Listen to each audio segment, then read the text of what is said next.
my presentation platform. So yeah. Okay, let me see.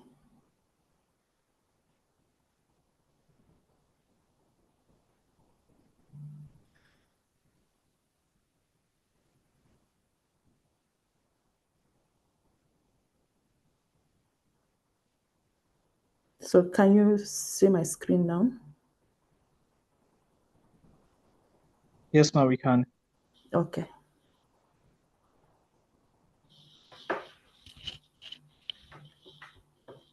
So our topic for today is renewable energy and climate change. So from the main topic, I had to couch a subtopic. So the focus of my discussion today is assessing the role of renewable energy in combating climate change. And the focus and objectives of the discussion will be on understanding what climate change is, the causes of climate change, the effects and impacts on global warming phenomenon. We'll also be talking about the sources of greenhouse gases and impact of greenhouse gases like carbon dioxide, methane on climate change. We'll also look at the importance of addressing climate change. Why do we need to address climate change? Why is it so important? Why it's everybody, like the whole world, talking about it? So we'll also look at the strategies and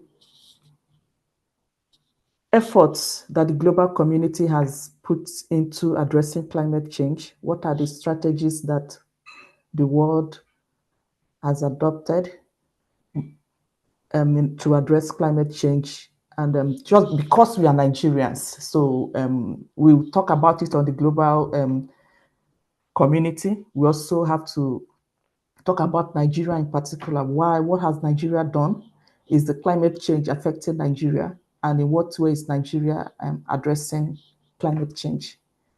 Then finally, we'll also talk about the key solution, a sustainable solution, and the role of renewable energy is in combating climate change. And our discussion outline will be first understanding climate change and its causes, greenhouse gas emission, its effects and impacts on climate change, why it is important to address climate change, global community strategies for combating climate change, how is Nigeria combating climate change, and the need for renewable energy and its role in combating climate change. So first on understanding climate change, I know I assume most of us, all of us must have heard what climate change is, or the word climate change, because you can barely get by the day without hearing it now. It's all over the news, it's all over the internet, everyone is talking about it. So climate change refers to a long alteration in the Earth's temperature, weather patterns, and atmospheric conditions. So it's a change that has been observed over some time now by scientists. Some people have dedicated their time studying about how the weather has changed, how the climate has changed over time for the past 100 years, for the past 200 years, for the past 50 years, the past 10 years, and how the weather has been changing, how the climate has been changing. So from the studies so far, scientists have been able to have observed that the changes that we have noticed in our air space, in the world now, and has been linked to human activities. There is a strong indication that the issues we're having now with the climate is as a result of human activities, particularly fossil fuel burning. And it has also been linked to deforestation and industrial operations. But there's a strong indication that the major cause of climate change is fossil fuel burning, because fossil fuel burning emits greenhouse gases, which includes carbon dioxide and methane. And when it emits it gets trapped in the atmosphere, and that will in turn contribute to global warming. Now, the next part is to understand what greenhouse gas emission is and its effects. So, from the greenhouse gases, they are the type of gases that absorb energy, heat energy, emitted from the surface of the planet, and they remain in Earth's atmosphere for decades. So it's not something like greenhouse gases is so dangerous that it's not something that maybe it stays in the atmosphere for maybe you say 1 or 2 years and it goes away. It's something that can stay here for even long before we are gone. So that is how bad it is, and that is why it's so delicate, and it's so important that the world starts addressing it. So it's human activities, like I've mentioned, have added more greenhouse gases like carbon dioxide and methane to the atmosphere. And it has caused an average global temperature to rise. Like based on the studies, there's an indication that the Earth has warmed by an average of 0.11 degree Fahrenheit for each decade. That is, a decade is 10 years since 1850. So, and there is a warning by scientists that if there are yearly emissions continue to increase as they have increased since 2000, that by the end of the century, that global temperature will be between 2.7 degrees Fahrenheit, that is 1.5 degrees centigrade, warmer than the between 1901 to 1960 average. So if this happens, it's going to be catastrophic okay, it's true that most of us will not be here by then, but our children, our grandchildren, our generation, our descendants will still be here. So in one way or the other, so whatever we are doing now is something we are doing for ourselves, and also doing for the future generation. So the sources of this greenhouse gas emission, vast majority of greenhouse gas emission are from burning fossil fuels. For example, from power plants, when power plants, we try to generate electricity from power plants, and we emit greenhouse gas. For Nigeria, it's even a worst case for us, because it's not just due to the poor power supply in the country.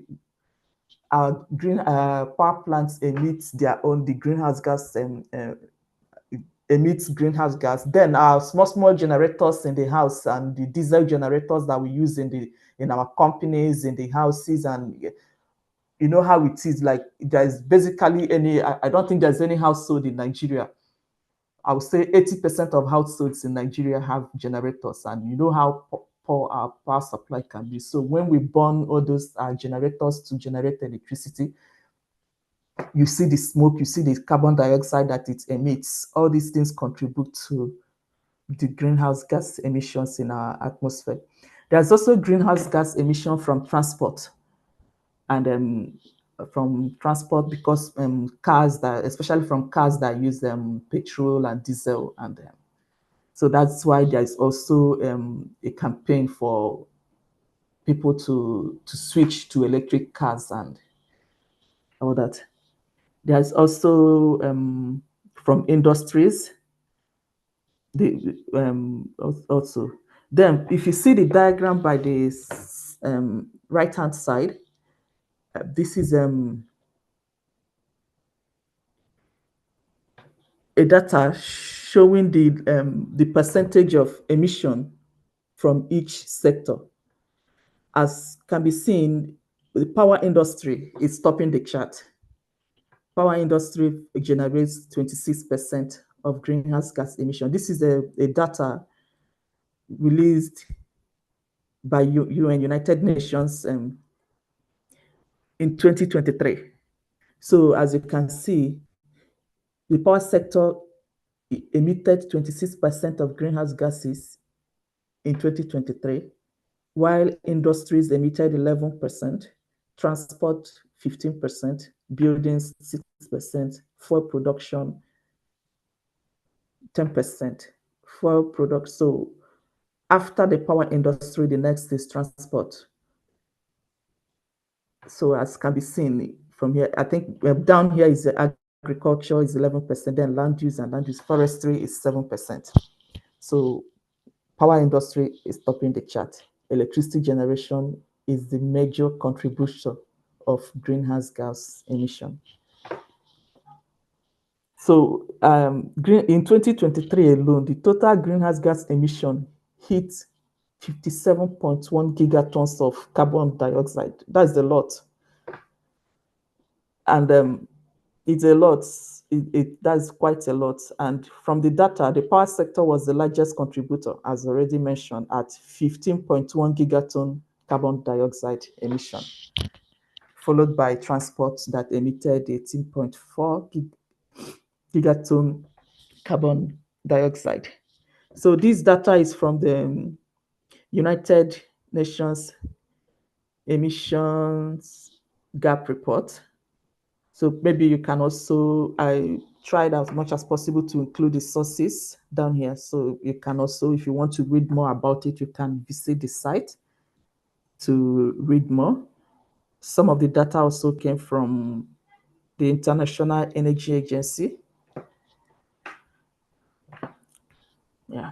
So for Nigeria, coming to Nigeria, the case is the same for Nigeria. Based on the data published by the Nigeria's Energy Transition Office, the power sector, just like the rest of the world, contributed at least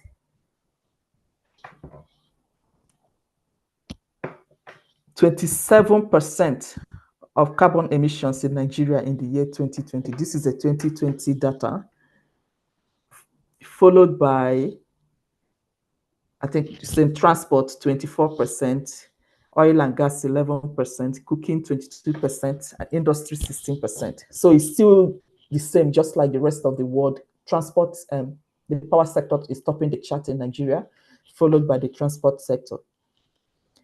And for Nigeria, the sources of our carbon emission is in the electricity sector are from on-grid gas combustion, that's burning gas to produce electricity from those electricity generators connected to our national grid, and from use of petrol and diesel generator to generate electricity from our houses. And like I also mentioned, insufficient electricity from the grid from Nigeria compounds our problem. Like it compounds our problem because of how we have to resort to generating electricity on our own. And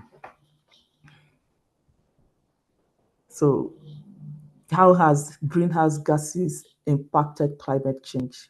What effect has these greenhouse gases had on climate change?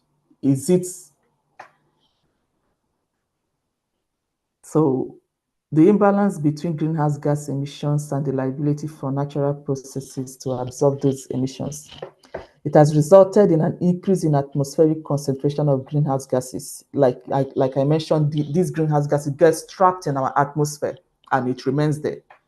So from observations, it has shown that 1.5 centuries ago, that temperatures at the surface have risen globally with important regional variations. For the global average, warming in the last century has occurred in two phases.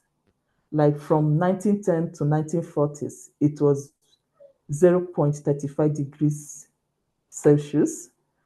and more strongly from 1970 to present. Like it got worse from 1970. That is from the era of, from 1970, the world started developing, industries started springing up, a lot of power plants started springing up. Countries started building a lot of power plants to generate electricity. Some countries that used coal, I think it was in the early, some countries like UK use coal. China is using a lot of coal too to generate electricity. For Nigeria, presently, we don't have any coal-powered generation plant. Which is a good thing on our own part, because of all the gases, of all the coal is the dirtiest of them all. So that's why most countries like the UK has completely banned in fact, UK has shut down all their coal power generating plants as of today. There is no coal power generating plant in UK. So other countries are also making effort to shut down their coal generating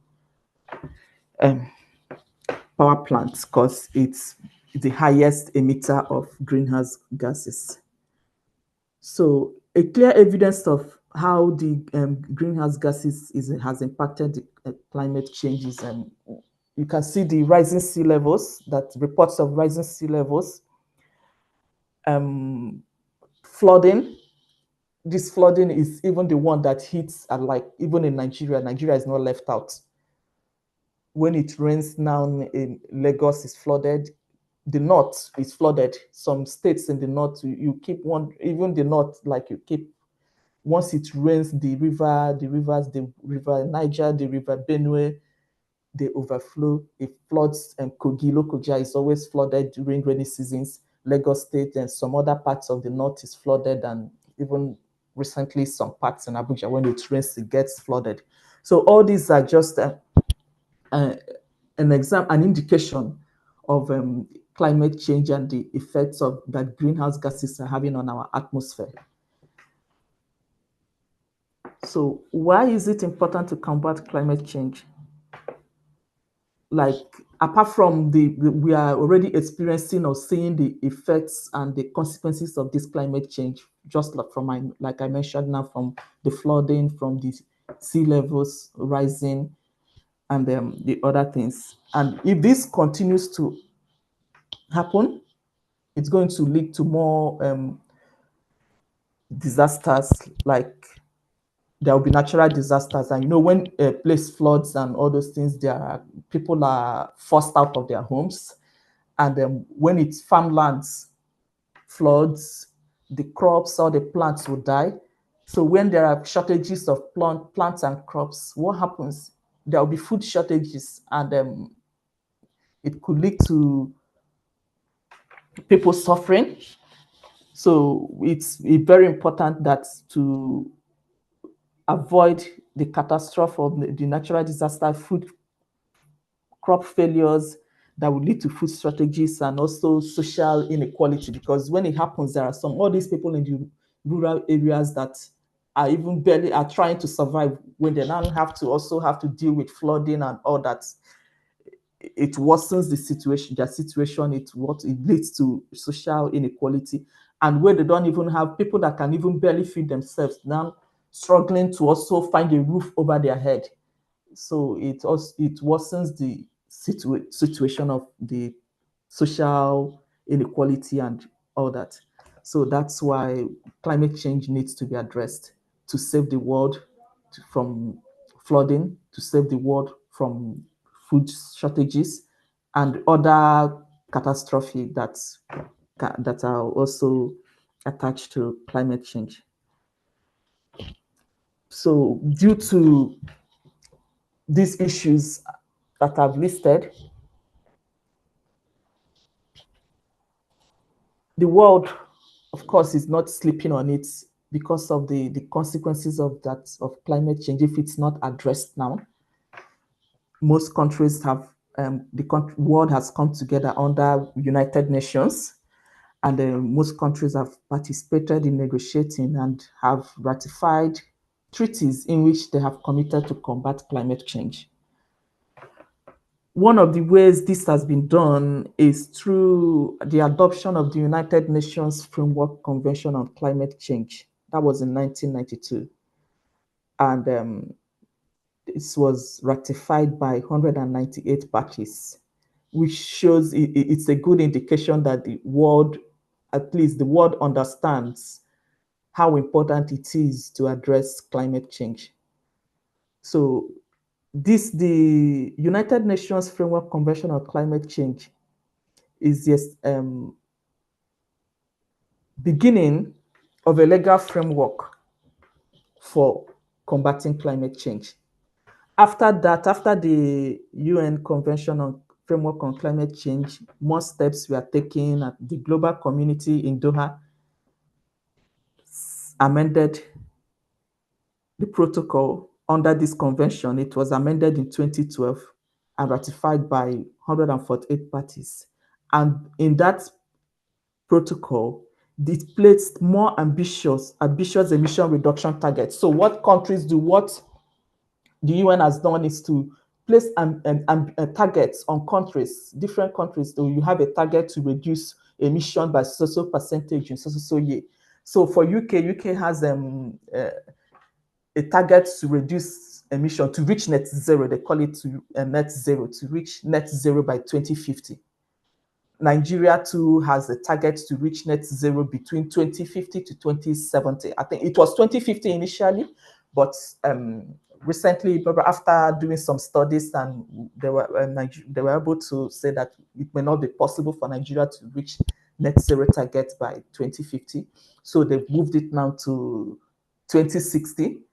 But the Climate Change Act says between 2050 to 2070. So just like Nigeria, just like UK, a whole lot of other countries have been given targets, have emission reduction targets that between so and so year, you have to reach net zero target. And that is the only way we can save the planet. So the most recent legal framework for combating climate change that the world has adopted is the Paris Agreement. So the goal of the Paris Agreement is to save and increase the forest area to capture greenhouse gases from atmosphere, to hold average increase in global temperature to 2 degrees Celsius, and to limit temperature increase to 1.5 degrees Celsius, and make finance consistent and aligned with the agreement, for at least because without financing, without money to finance these goals, it's not going to be possible. So the Paris Agreement was adopted in 2015 and ratified by 193 parties. Of course, Nigeria is a party to this Paris Agreement. So it's a legal framework for climate action. It's the major aim of the Paris Agreement. If you can also, after this study, you can check it. Paris Agreement, it's online, it's everywhere. So you can read, when you read the Article 2 of the Paris Agreement, it includes, the aim of the Paris Agreement includes to accelerate and intensify the global actions and investment needed for sustainable low carbon future, and to combat climate change and adapt its effects, to drive efforts in keeping global temperature rise in the century well below 2 degrees Celsius above pre-industrial levels, and to pursue efforts to limit the temperature increase even further to 1.5 degrees Celsius. So the goal is to limit the average increase in global temperature to 2 degrees Celsius, as in the goal is let it not go above this 3 degrees Celsius. Then, even if we are maintaining this 3 degrees Celsius, another goal is to try to see if it can be driven down further to 1.5 degrees Celsius. So that's the aim, the make of the Paris Agreement. Then in the Paris Agreement, it relies on nationally determined contributions. That's nationally determined contributions are efforts by each country. Each country, they have their own nationally determined contribution. This is our effort. This is what we want to do. this is how we want to achieve. This is our own contribution in combating climate change.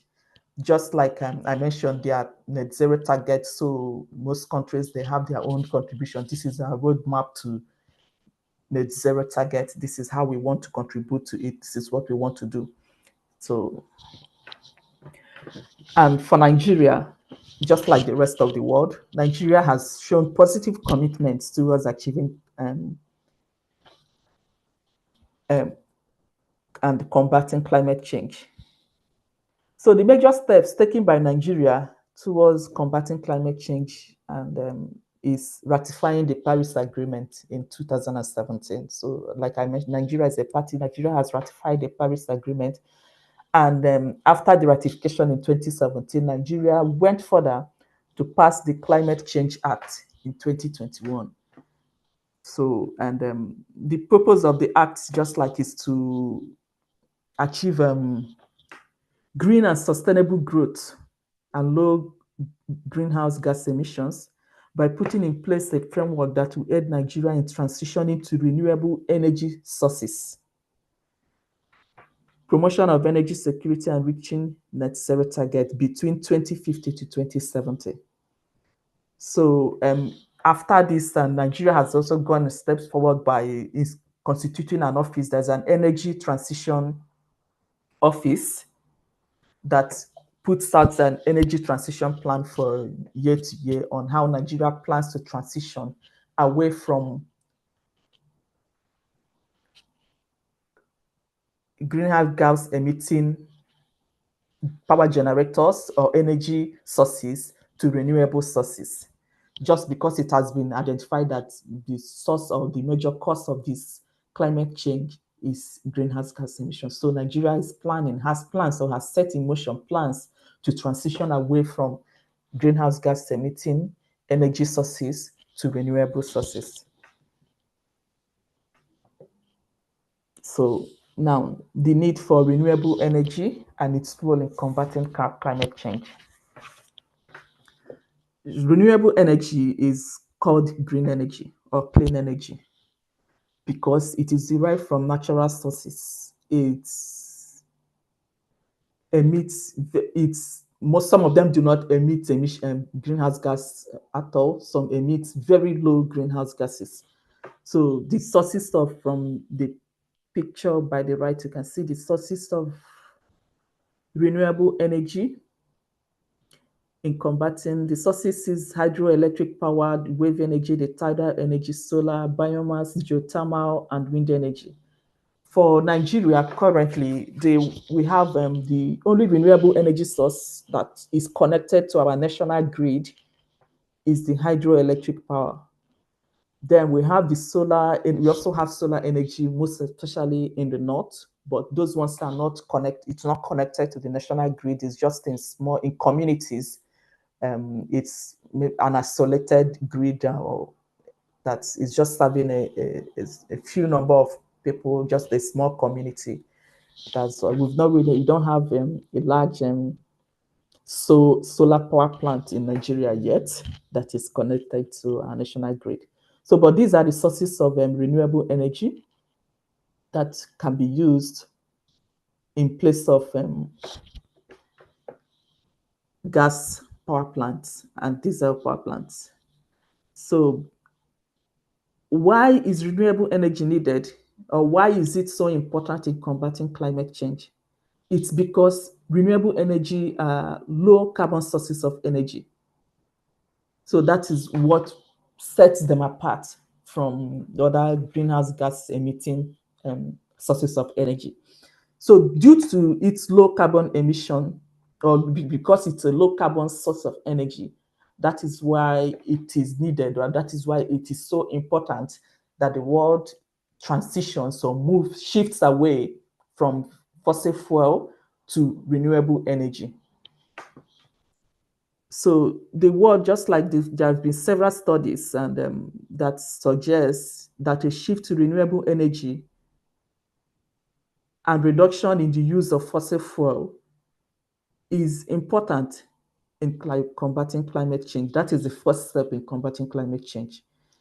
So in pursuit of this, renewables have gained increasing recognition. Like in many countries, everybody is making laws that to incorporate renewable energy in their energy mix. Countries and new laws are coming out every day.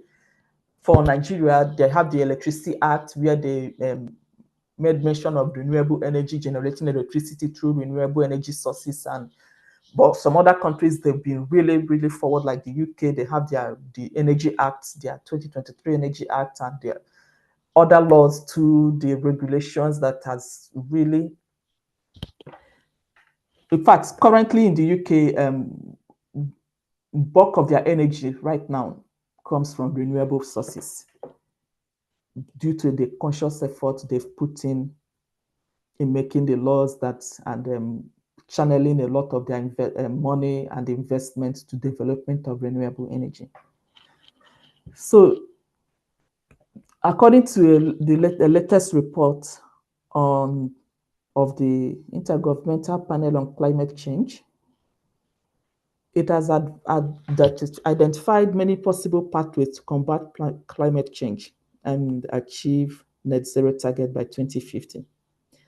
These pathways require actions towards decarbonization of electricity. Yeah, for the world to achieve this net zero target that everybody is talking about, you have to decarbonize electricity.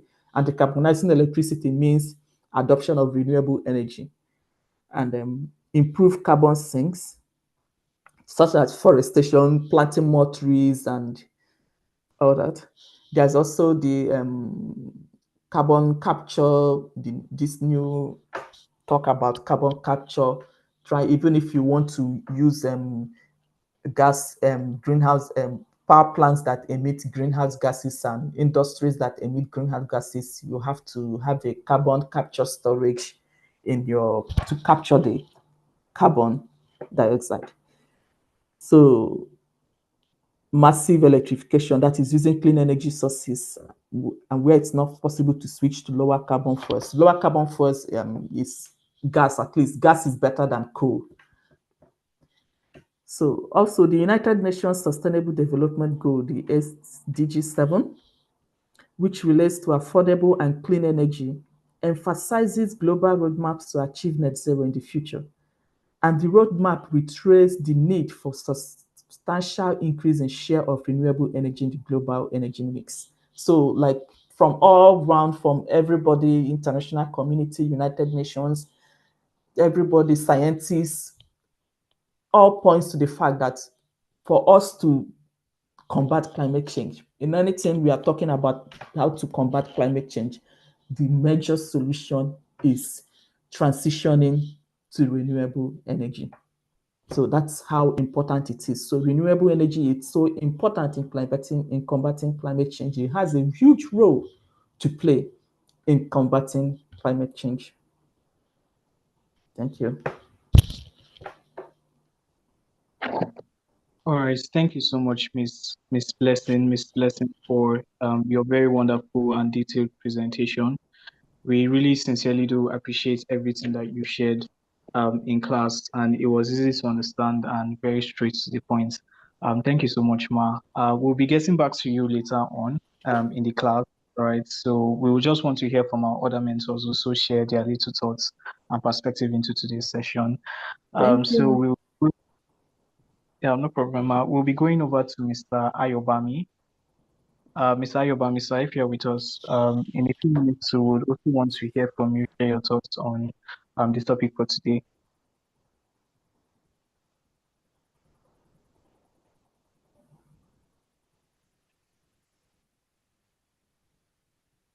Thank you so much. Just as a second, please.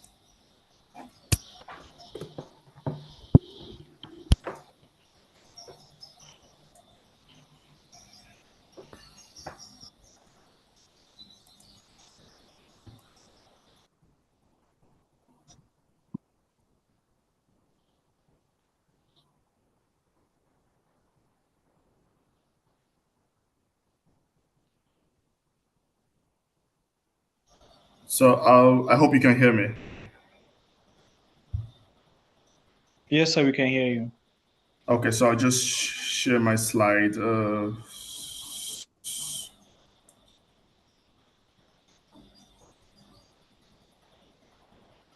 Okay, perfect. Yes. So, good morning. I mean, it's a pleasure to be here again. And I must start by saying that the previous mentor has spoken extensively about climate change. So I'll just try and touch on, I'll try and avoid the things she has said and touch on some one or two other things that can add knowledge to everyone um, online today. Yes. So while she was talking, I had a flashback and I mean to have a practical understanding of what it entails and Nigeria's reaction to renewable energy and climate change.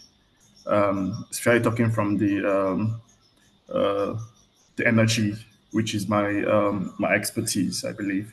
Yes. Over the last 15 years or so of my career, I've been doing project developments in energy, oil and gas, power, and maritime. And I would say that my transactional value should be more than $1.5 billion. But I will tell you that the renewable energy part of all those projects are not even up to $100 million. So that means you have a whopping 1.4 billion on fossil fuel, for example. Yeah. So that's the reaction of Nigerians to renewable energy and climate change. I was having a put a meeting last night about the renewable mini grids in I think Ondo and Delta, Ondo and Edo rather. I mean, it's a welcome development. Nigerians are already for opening investment opportunities in the future when it comes to renewable energy. But the as it is right now, the fact remains is that fossil energy is still uh, what is dominating the whole energy space in Nigeria. Yes. So our agenda today would be as on the slide and moving fast because of our time. Um, of course, we know renewable energy is sources that we don't self-replenishing, they don't run out. Yes, and of course, the whole idea of renewable energy is because of the whole low or zero carbon footprint it gives. So that's why renewable energy is renewable energy basically, and has a good relationship with climate change. Yes, and of course, um, it offers environmental and health quality, as opposed to the risk we have with fossil fuel, and of course, thereby mitigating the climate change and the effects energy has on the climate. Yes. Moving on. So about renewable energy now, I mean, like I said, it's natural sources. They are replenished at a higher rate than consumed, of course, so sunlight, wind, hydroelectric, which, like our previous mentor said, is quite popular in Nigeria for when it comes to electricity. Yes, and it's also the tidal energy and other sources, basically. Yes, and yeah, and these are things that are all around us. I mean, and can be used as an alternative to fossil fuel and the coal and the gas and that we currently use basically but whether they are currently sufficient to replace fossil fuel is an argument for another day because I mean we might touch on that when it comes to advantages and disadvantages, but okay, sorry, someone is saying they Um, can see my just like slide. your screen, but your slide. Okay, you can see my slide. Wow, strange.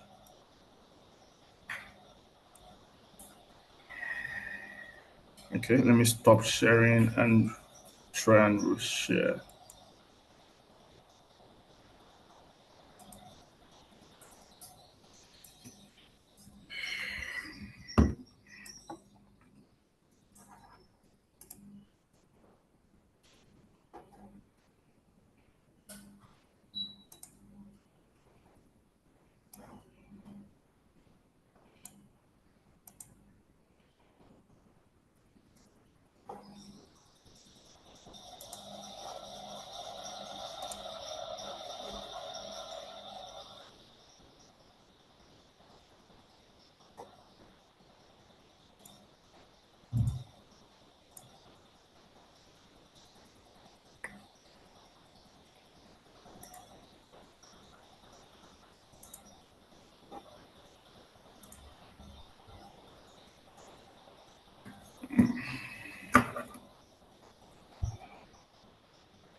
Okay, so I believe you can see my screen now. Yes, sir. Oh, perfect. Yes. So yes, I was talking about, of course, whether it's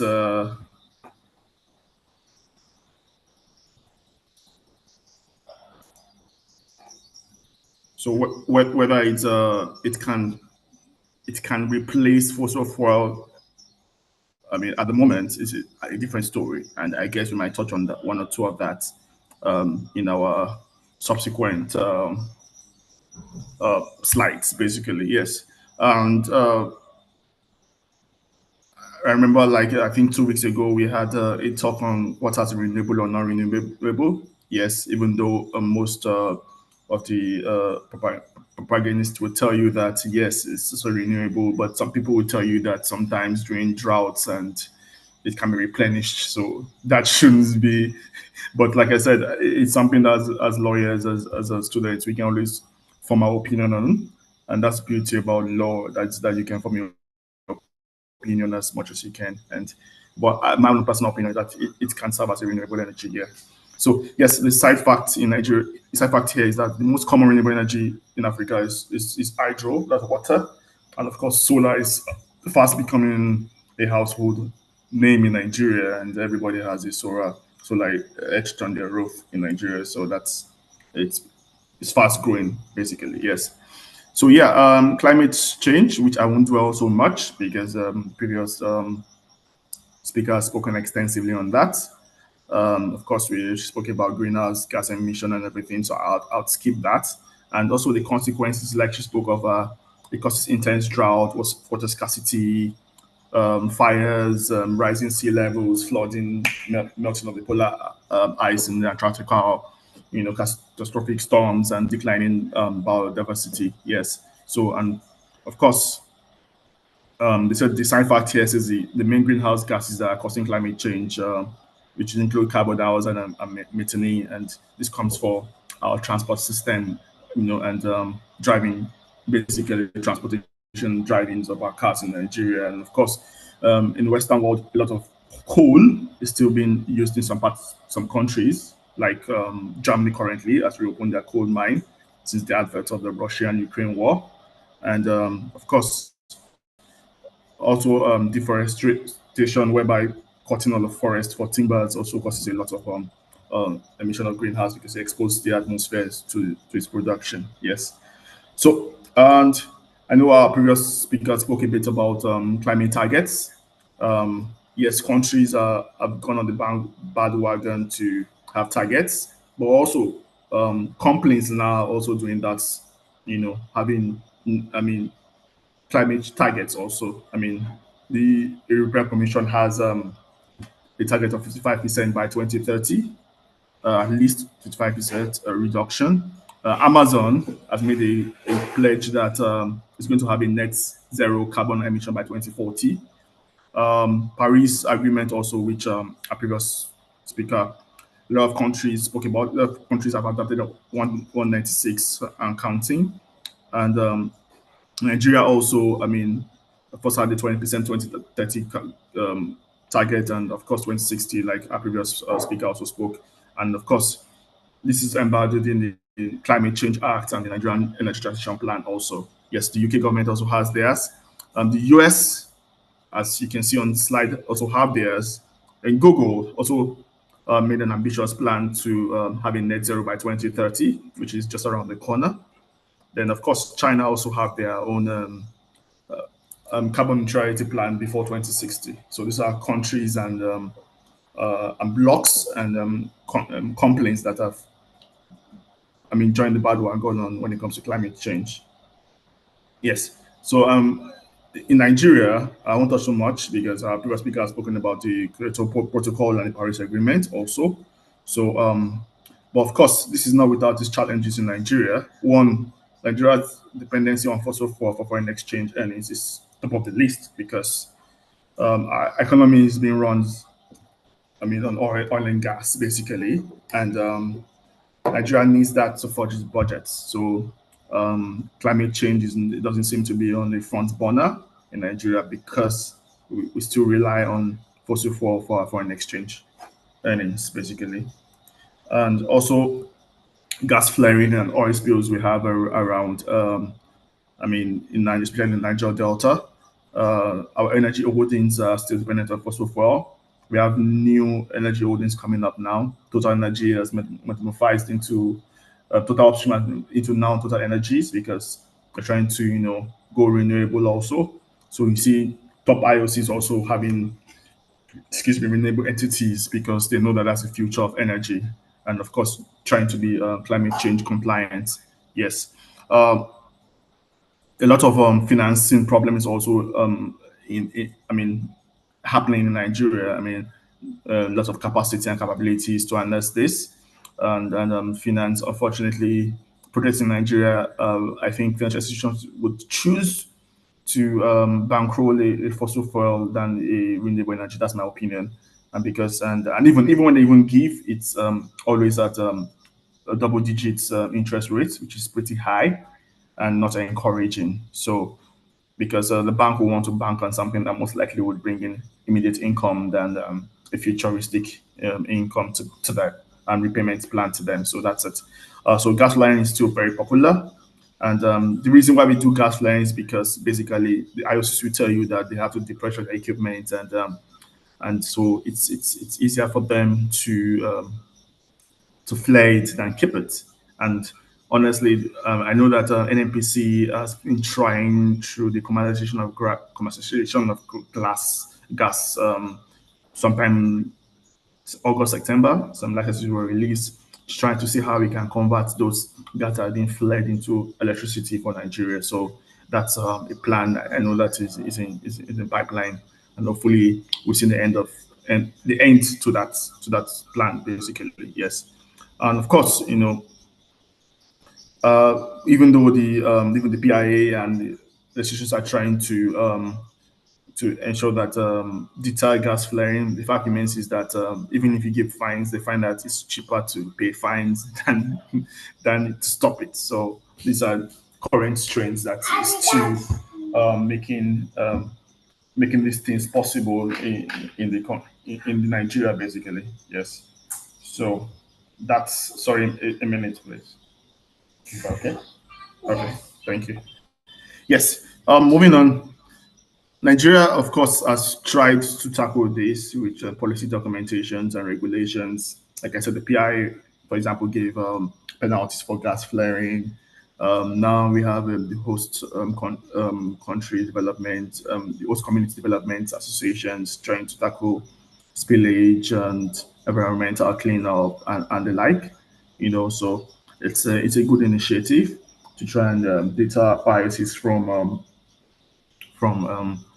to take care of the environment, basically. So it's a good. But the question is that is this enough? It's now when it comes to be, it's quite been debatable, basically. Yes, and of course the Climate Change Act in 2021 also. We gave the net zero target between 2050 and 2070, like our previous speaker spoke about. And of course, the adoption of the National Climate Change Action Plans, which is in 5-year cycles basically. And to try and see how this can help in moving Nigeria towards the climate change initiative. Yes, and I know I heard that 2060 goal will need over $400 million, and but the question now is this reflecting in our budget year in year out? No. So I think the initial plan was to have foreign donors fund that initiative, but with a lot of things going on around the world now, even foreign donors are not willing to even, to put their monies in initiatives like this because they believe that either money will be diverted in something else, or it means that we're not serious about also joining the bandwagon in making a climate change initiative for Nigerians, basically, for Nigeria. So that's one of the concerns also. Yeah, so even though the Act introduces sanction and carbon tax, my personal opinion is that Climate Change Act is still not fully in use. So maybe full implementation of the Act would help a lot towards moving Nigeria towards that direction. Yes. Like I said, we have Nigerian Energy Transition Plan, And the plan cut across 5 sectors: power, cooking, oil and gas, transport, and industries. Seeing how Nigeria can transit into cleaner and renewable energy when it comes to those 5 sectors. Yes, so the power, the cooking, oil and gas, also the transport and the industry, as you can see on the slides. Yes, the objective is just basically to bring modern energy services to renewable energy to the population, of course, um, and see how we can manage the shift from fossil fuel to renewable energy, and of course the job loss, the re-education of the experts in that field, and also of course Nigeria becoming the big brother in Africa in towards transitioning into renewable energy, among other things. Yes. Advantages: renewable energy is self-replenishing, so they don't run out. So uh, in the long run, to be lower maintenance, hopefully, and it will save money in the long run, because there are things that we see all around, and we might not need as much of mining as we currently do in fossil fuel, which takes a lot of capital to start up and to run. Yes, so hopefully it will be cheaper in the long run, and of course save our environment also together. Yes, of course. Renewable energy, of course, it gives fewer greenhouse gas emissions.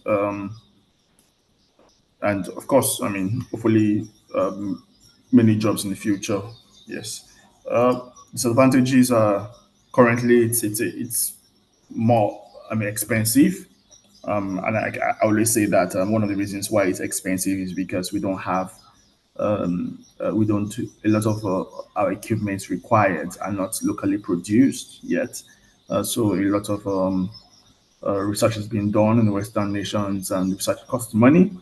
So technology right now costs money, but I know that over with time, there'll be ways around innovations and inventions we will create cheaper um, uh, renewable energy mechanisms for us. Yes. It can be noisy, like the wind turbines. I've seen a few of them in Rotterdam, and yes, so why it's clean, I mean, it can be quite. So that's why some of them they have special farms which are outskirts city, so that there will be noise pollution basically. Yes, and yes, it's intermittent. How stable it is. Last week I was discussing with someone in Lagos, and I think it rained heavily, and she was like, "Oh no, I mean, don't be my solar won't charge there, you know." So, I mean, so she was concerned about the fact that is the weather. I mean, it's because the fact that this solar won't charge enough to help produce electricity at home. So, and yes, they have limited storage capabilities for now. I believe it might improve in the near future with more technological research and development. But like my house in Lagos, I have a site stacked with batteries, and and sometimes I just shake my head because that's taking up quite a number of of space rather, So that's how it is currently. But I know it will be better, like I said, with time. Yes. Um, Hydroelectrical, yes. Dams, where dams are situated, sometimes it's said to be harmful environment, and also affects biodiversity and wildlife, and so these are just some minor disadvantages that comes with it. Seasonal or occasional, like I said, with the example of the solar energy, and also critics also say that production of renewable energy is also at a slower rate than fossil fuel, which has a higher capacity to produce and more electricity to provide, for example, than renewable. Yes, and of course, it takes a lot of space. You have to start thinking about if you're going to have a photovoltaic farm or a solar farm, then you're going to have you need some acres of land to set up. So that could also take quite a number of of spaces, basically. So then going on to our next slide, which is the conclusion. So yes, Nigeria has set targets, action documents, laws, and everything. But my opinion is that a lot still needs to be done. And why I always say this, that why the Western nation, through the several conferences that we always have, I mean, year in, year out, think more needs to be given to Africa to drive our climate change initiatives, because it seems that the government of Africa is not concentrating on that. But the fact remains also is that why the world sometimes tends to blame Africa for doing little on nothing towards that. The fact remains, and based on statistics, which I think some of them are previous speaker provided, is that the world is still most of the time the world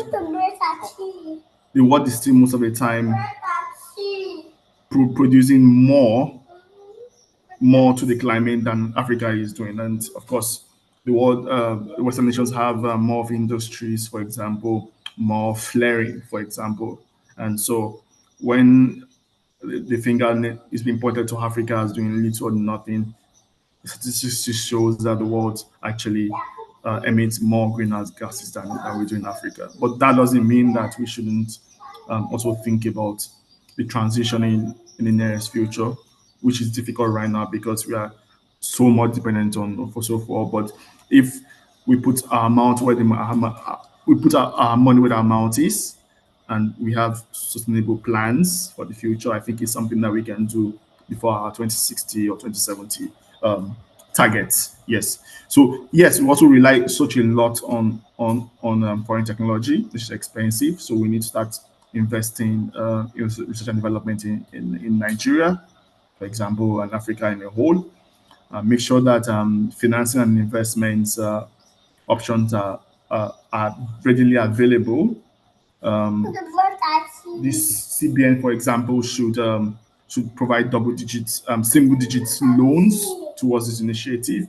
So, and then that way we can encourage more research and development and renewable energy in that spare or sector of the economy. Yes. So hopefully Nigeria would key into it, and would see more of industries like the hydrogen electric vehicles being used and produced in Nigeria. And of course, even the solar panels also being produced in more quantities in Nigeria also. So hopefully that will happen. And of course, the federal government needs to also show greater interest in this, having more in our budget towards this, and because that's the way we show that Nigeria is really willing to go in that direction. Yes. So hopefully we meet our climate change targets, and hopefully the world becomes a better place to do business in. Thank you. Yeah.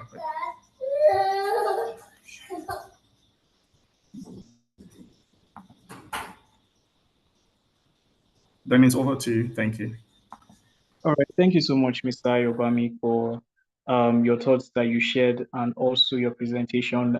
It was very enjoyable, and we're able to pick up several things from what you shared in class. So we'll be going over to Mr. Okiogene. I saw you on the call. Thank you so much, sir, for joining. All right. I want to apologize again.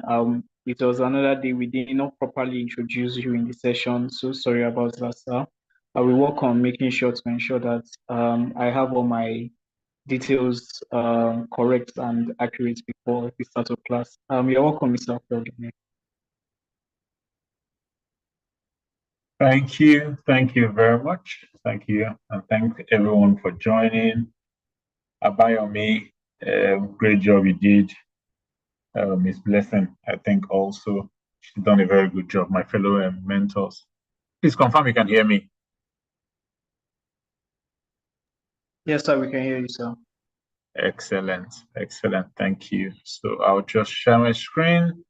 I'll make it as brief as possible. I think the two mentors already have done a very good job already in ensuring that we do justice to the topic. And if you can see my screen, you do let me know. Yes, sir, we can. All right. All right. Thank you. Let me try to take this. Try to take this off the names. Okay. All right. Beautiful. So we'll be talking about renewable energy and climate change. Like I mentioned, thank you to the two mentors that have come before me. Excellent job you have done already to lay the good foundation for myself to come in and just add in a few things from my own perspective. First mentor has a legal background, so she talked a lot around regulation, what has been done already, treaties.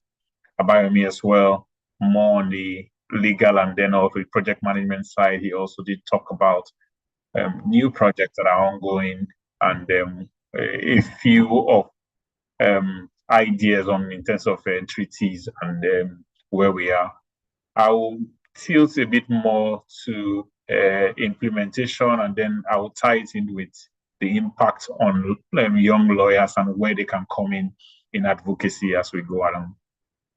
So I'll be talking about a few things. This is more or less like a content, renewable energy sources. We'll talk about climate change, then the role of lawyers in advanced renewable and climate change mitigation.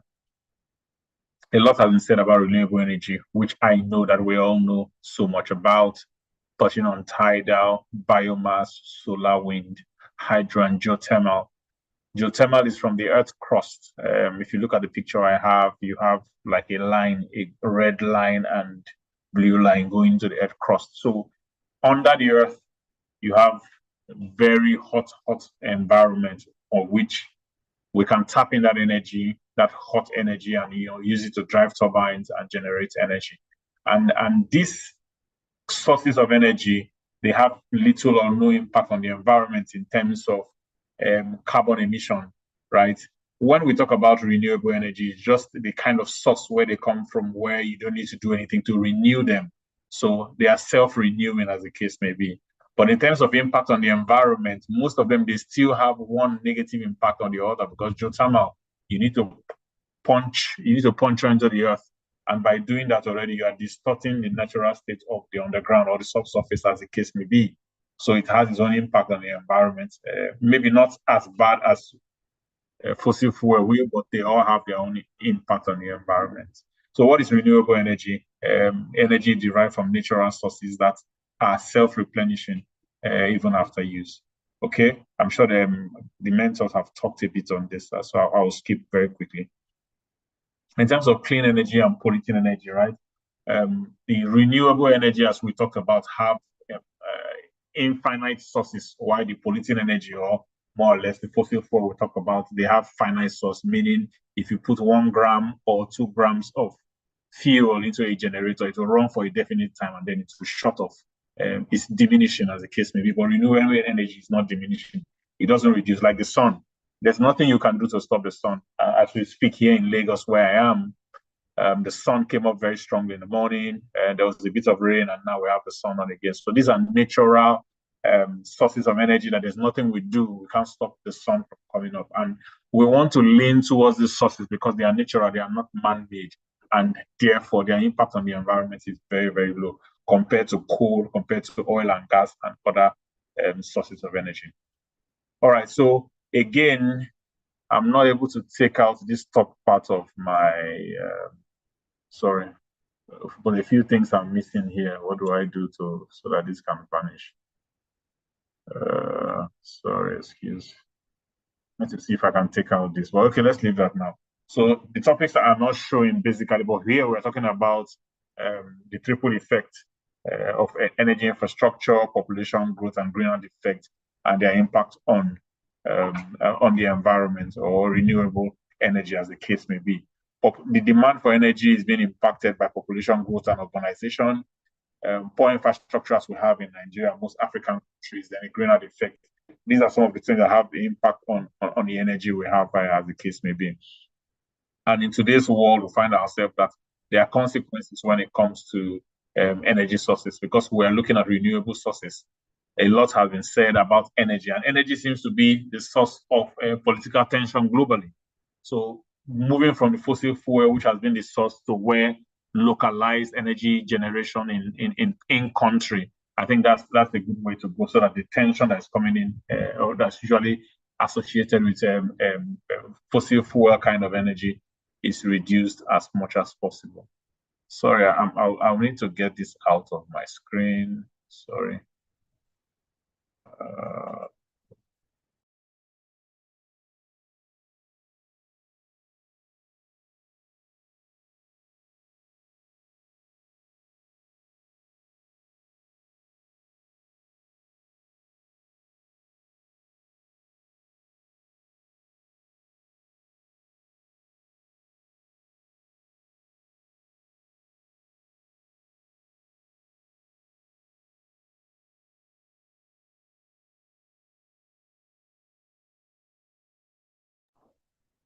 So can you confirm you can see my screen? Yes, sir, we can. Okay, excellent. Let me just go back to where I was before. Apologies, I needed to see what I was presenting. Okay, I've talked about the energy crisis and its impact. Again, I think the first presenter, Mentor, talked about the regulations and treaty that have been signed, the Paris Agreement of 2015, and the ratification that is currently ongoing in terms of renewable. So I'll just leave that very quickly.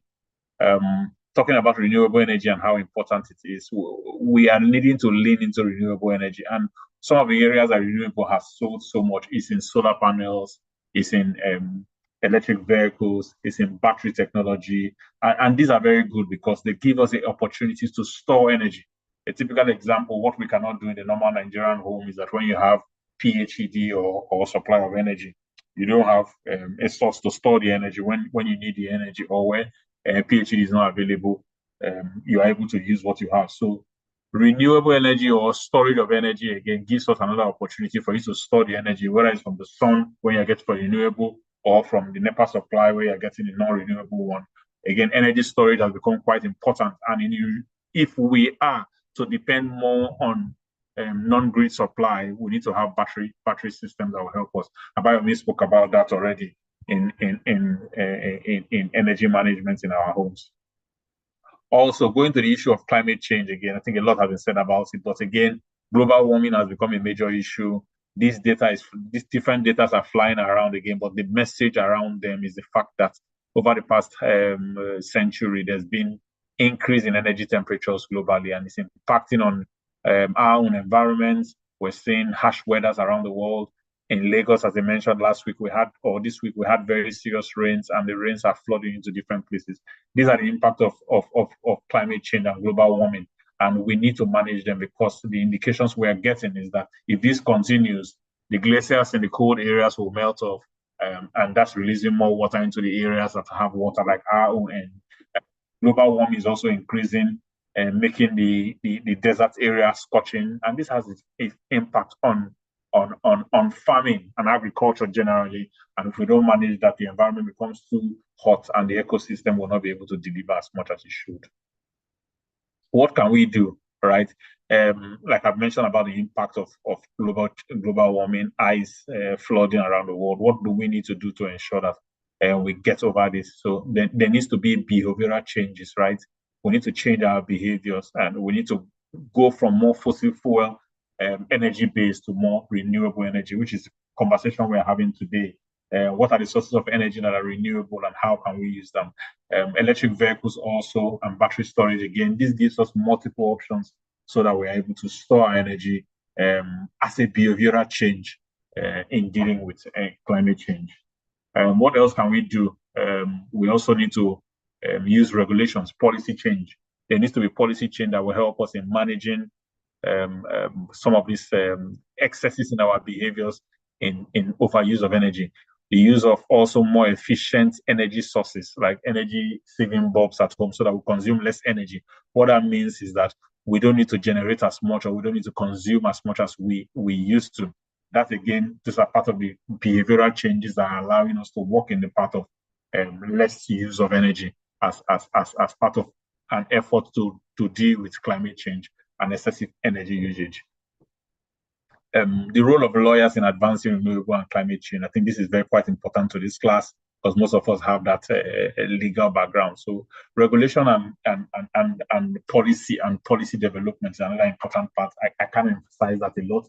I think the first speaker also talked about a lot of regulations are currently going in Nigeria, overseas, United Nations, and a lot of bodies are managing this. And this has led to goals that have been SDG goals and also carbon capture goals per country that we've talked about as well. Companies have also in their ratification to say by 2030 or by 2050, we should have been ready to ensure our energy sources are clean enough or therefore be renewable sources. And this is very important because corporate councils and compliance officers in most companies are helping to develop new behaviors in organizations, also country-wise, to ensure that we are changing our behavior, we're aligning towards zero or net zero, as the case may be. Still talking about where lawyers will fit in this energy mix or in the climate change. We talk about environmental litigation, those areas, renewable energy, intellectual properties. These are areas where young lawyers can also make their impact. And that's where Abayomi and Ms. Blessing have spoken about again. This is where they've come in again as lawyers to major on these areas to see how they can make their impact in the environment. So in terms of professional development, those young lawyers that are on the call begin to look into these areas to see how you can help policy generation. And one area again is advocacy. We'll see that as we go ahead. How can you be one of those voices that will help to ensure that the environment is not depleted, ensure that climate change happens in the best possible way with the right behavioral changes in your local community? Renewable energy and legal consideration, again, energy law is another part, again, that we need to look at so that, like I mentioned, regulations and policies, they are playing a huge role. So legal aspect of renewable energy and project management, the area that Abayomi fits into, permitting and regulatory requirements. I was part of a meeting yesterday where new pipelines were being built, where there was a pipeline crossing with one of the pipelines I manage, permitting and regulatory requirement. There were lawyers on the call. We had very young lawyers, less than 5 years. They were the ones managing that project in terms of permitting and regulations. So these are where young lawyers can fit in to understand what the PIA says about the use of pipeline, the transportation of energy, and what are the corridors with which different organizations can work. Then the area of contracting and agreements involved in renewable energy, those are other areas, again, young lawyers can be very, very useful. I will really encourage the mentees to pay attention to these areas. I hope to see more in your presentations around talking about this area. Also, I've listed five area consultancies, managing environmental risk, engaging with stakeholders. Again, these are areas that lawyers can also manage, because stakeholder management, when it comes to energy, when it comes to renewable, when it comes to energy consumption, is a big deal. Okay, the regulators we have in the energy, the oil and gas industry, NNDPROA and the Commission, they are currently having areas of clashing. And when you have an energy lawyer, one that understands very well how to interpret these laws, you become very, very useful in the energy space, and that can extend also to renewable. So what's the call to action now for those young lawyers on the call today, those of you that are asking how important is renewable energy, or where do I fit in all this? Be an advocate. Start from where you have passion. Be passionate about changing that move, that just move from fossil fuel to more renewable energy. And I say just for a very good reason, because there's a push by the West to ensure that Africa complies at a time that is unrealistic to us. And we know that Africa is one of the African continent as a whole holds a lot of renewable energy, both renewable energy and also fossil fuel. And we want to ensure that as we're using our fossil fuel, we're able to transit to the use of renewable, and not that we're going to be forced by somebody to do what we don't want to do. So again, advocating rights, setting the right milestones, setting the right timelines for us to migrate between 2050 and 2070, I would say, so that we're able to utilize our resources, become rich, and then we transit into the new energy regime and being renewable. Is one of the areas also young lawyers can advocate and ensure that that transition happens at a time, maybe not in our lifetime, but in the next lifetime, but it's done the right way. There are blueprints with which this transition can happen as smoothly as possible. Thank you very much. Thank you. And back to you, Williams. All right. Thank you so much, Mr. Okeogene. We really appreciate the quick thoughts you shared on the topic. It was very, very detailed and straight to the point. Well done, sir. We really do appreciate once again. So lastly, before we take Mentee's presentation, We still have one more mentor on the call that we would just want to give the space to round up the mentor sides to the discussion, and that is Mr. Ubo Inyang. We really appreciate you joining us for today, Mr. Inyang. Please, we just want to give you a few minutes to help us just wrap up the mentors part of this class so that we can go to the mentees. You're welcome, Mr. Ian. Okay, thank you very much, Dennis. Thank you, everyone. Yeah, thank you as well to my previous mentors who've spoken. Yeah, I have a few minutes. Everyone has said all the things that needed to be said. So perhaps just to add, so I mean, for knowledge sake, the carbon market or the carbon trading market aspect of the conversation, for those of us who, I mean, the students who may just be hearing these parts of the conversation, I mean, the concept carbon trading, you may want to ask yourself, what really is carbon trading or what is the carbon market? So basically, the carbon markets can simply be said to be a market where, how do I explain it to be more practical, where some carbon units or carbon credits are being traded by two entities. One, the entity that is producing the credit, and the other party, the entity that needs the credit in order to set off its emissions targets. So, classical example, for instance, let's say an oil and gas company that is engaging in hydrocarbon production activities. Obviously, because hydrocarbons are non-renewable resources or energy sources. So let's say because this hydrocarbon or producer wants to offset its emissions, the carbon producer now goes to another company, let's say a renewable energy company, who, because of the renewable energy activities that this entity is being involved in, is able to acquire credits, carbon credits in excess. In that case, let's say I have an excess of 5 and an entity that is already producing beyond its target. In order to stay within its target, will come buy the credits from me. From there, I make money while the other entity is able to offset its emissions excess. In Nigeria, you want to ask whether we have that market yet in Nigeria. Yes, to an extent, more or less, the market is here, but it is not yet mainstream. In fact, as it stands right now, I think sometime in March 2025, the federal government released the carbon market activation policy, which so far so good. We understand that it should kickstart in earnest. I think it's a 5-year plan now up till 2030 for us to set up a full-blown Nigerian carbon trading market. And when we talk of carbon trading, we have different players in the market. You have, for instance, like the example I stated, the project developers and all the owners.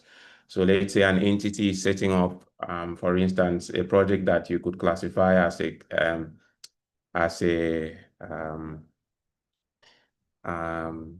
how do I put it, a carbon reduction project. Let's say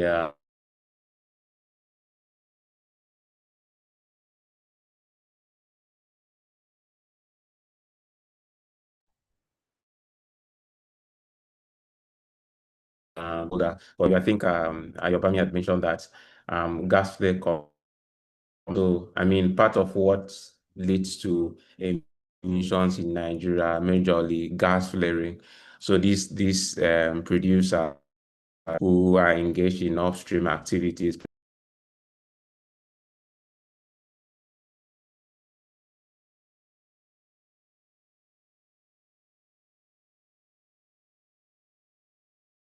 Sorry, seems I lost contact. Can someone confirm that you hear me? Hello? I can hear you. Okay, sorry. Yeah, so back to, I don't know to what extent you heard, but I was just trying to talk about the different stakeholders involved in the carbon trading market. So you have the project developers and all the project owners.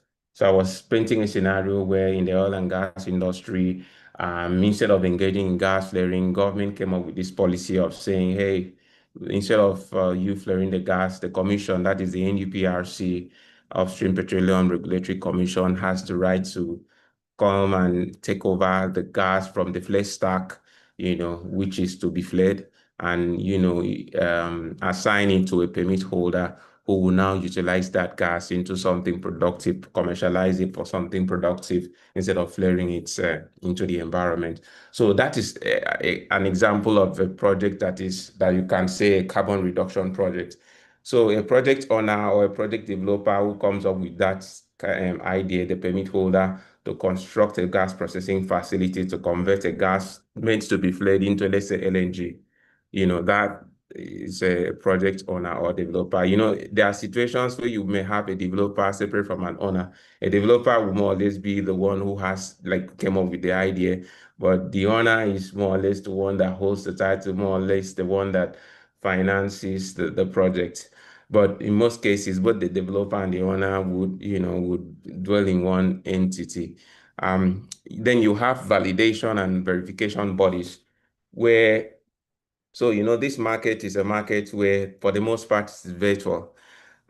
So as a project owner or developer that owns a carbon reduction project, you cannot just come up and say, oh, I have credits. There must be a body that verifies or validates your claim. And we have such independent third-party organizations, some of them in Nigeria. I know of one, I've forgotten the name, it's Scotia Consulting, that help in validating such carbon credits that one claims. And then you have the buyers. So obviously, the validation and verification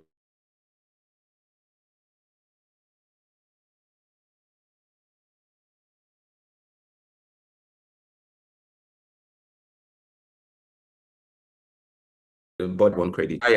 Buyers in this case are the ones who are already in excess of their targets, so that they do not go above their targets.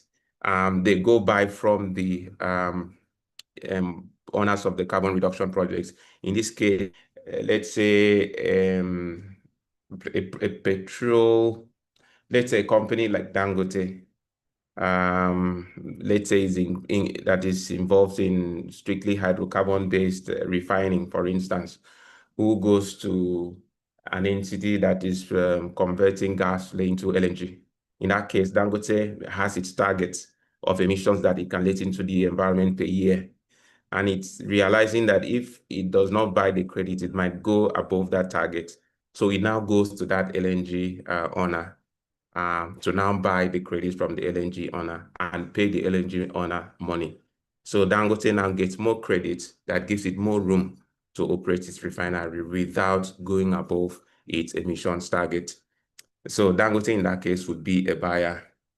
Not just could be organizations, individuals, and even countries.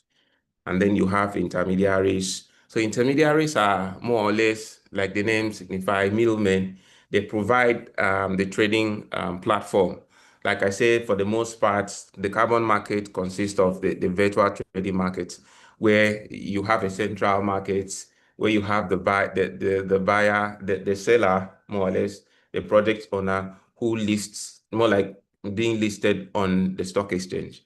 And then you have a buyer who comes to trade and buy. So the trading and the buying happens on that platform. In that case, you have intermediaries that provide such trading platforms. And then you have carbon registries and standard bodies. In Nigeria, we are yet to have a registry, but under the carbon market activation policy, based on the draft that they released, the plan is that a registry is going to be set up anytime now. We want to believe that will be as soon as possible, wherein all the carbon credits, are registered. It's more like you having a land registry. You can go there to verify a certain credit. You can know who owns what and who has given out what. So that registry, we are hoping it will come up anytime. It provides a transparent and reliable tool for checking of and tracking of carbon credits. you know when it has moved from one party to the other. And it also guards against double counting. What is double counting? Double counting is a situation where an entity can claim credits twice using one project. Let's say let's say company A that is engaged in hydrocarbon activities has purchased, let's say one, I've forgotten the technical measurement term. Let's say one of the measurement term. And then because there's no registry for tracking, might go back to claim 2. That is double counting on the same project. So a carbon registry guards against such because you're able to track the movement of these credits per time. And of course, you have government and regulators. In the case of Nigeria, we know that we have the Nigerian Council, is the National Council on Climate Change, the NCCC, that is the major regulatory body under the Climate Change Act. And you have other regulatory bodies who are involved who regulate this market. So, and the carbon market is majorly divided into two. Well, the third one, more or less, just a variation. So you have the voluntary carbon market, the VCM, and you have the compliance carbon market, the CCM. Nigeria, for now, operates the voluntary carbon market. What is the voluntary carbon market as opposed to the compliance carbon market? Voluntary carbon market, as the name signifies, in this case, government is not setting targets. It's more or less organizations in order to just present themselves as how do I put it, as societally responsible. They decide to just set these targets for themselves, and more or less, even though it is voluntary, somehow indirectly, you as a corporate entity operating in the international space, you are forced to do it because let's say you want to access financing from a lender in Europe. They go as much as possible to track your emissions, as part of your ESG, to know how societally, environmentally responsible you are as an entity. So entities are voluntarily, setting targets for themselves, but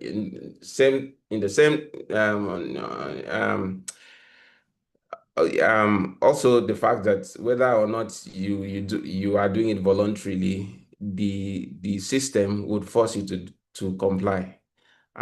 So there's a voluntary compliance market, which Nigeria operates at the moment. There is also the compliance carbon market. Compliance carbon market, as the name signifies, more or less, government sets targets for you as an entity, your emissions targets per year. So it's more like you have to do it by fire, by force, for lack of a better term. So these targets one must not exceed, otherwise one needs to acquire the necessary credits to offset such balances.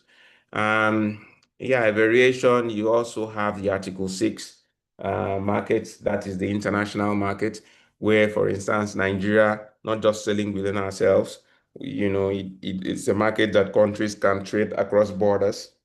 And so now Nigeria, in addition to the voluntary carbon market, also accommodates the Article 6 market, that is the international trading market. Article 6 in this case, Article 6 of the Paris Agreement. That being said, we've talked about the market operators, we've talked about the types, the implementation stage of that market in Nigeria now, like we said, is still I would want to believe that in the next weeks or months, we should actually see a full-blown market and a trading platform, setting up of a registry, as acknowledged in the activation policy draft.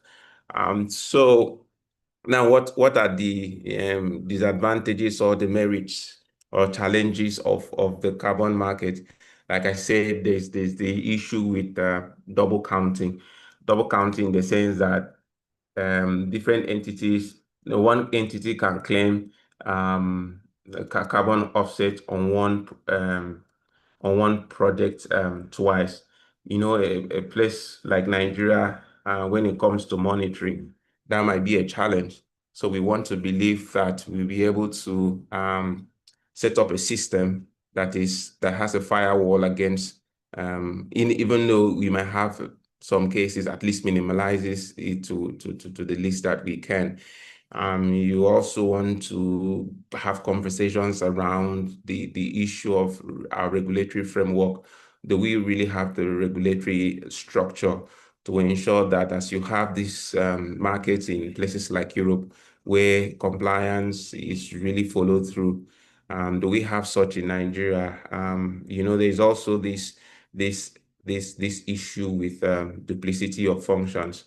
You have the NCCC. At the same time, there's another body that was more or less the steering committee that handled the drafting of the policy implementation draft.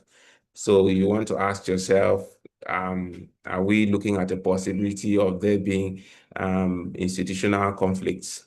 These and some of other challenges are, I mean, are we really fully oriented on how this market works, or is it a matter of laying the cards before the horse, or should there be proper orientation first before setting up the market? Have we done enough for people to be readily knowledgeable about how the market works?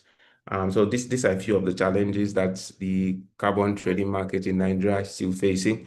And we want to believe, let's see when the policy is fully activated, hopefully. I mean, as lawyers or would-be lawyers, you understand the fact that when the market is fully on stream, definitely you'll be providing advisory services in that regard on how, for instance, as the project sponsor or the project owner, how to structure such projects, how to take advantage of the trading platform itself, how to ensure that regulatorily all the market operators comply with the necessary laws and policies. So there's an enormous space for lawyers to be active players in the markets when fully set up. Yeah, so that is a few of my points on the market itself. Like I said, this market is very crucial to the whole conversation about renewable energy implementation in Nigeria, because at the end of the day, it's a major incentive that would incentivize players to plug into the whole narrative about renewable energy and its implementation in Nigeria. So these are a few of my thoughts. Thanks very much. Thank you so much, Mr. Ian, for your shared thoughts in today's class. We really enjoyed the detailed presentation on what you shared in relation to carbon pricing. I think that was what you said. All right, so thank you very much, Mr. Yang. We would be going back to the mentees, or we'll be going over to the mentees. I'm not sure we'll be able to have both groups presentation. It was only one group that's made active submission. All right, so please, I think it was group 2 that made submission, if I'm not mistaken. Can we have presentation from group 2? Or group 1 rather.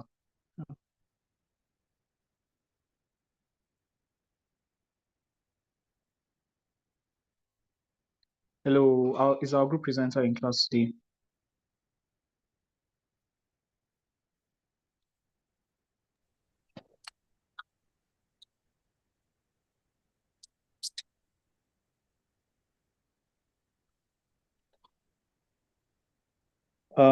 So Hi, good morning.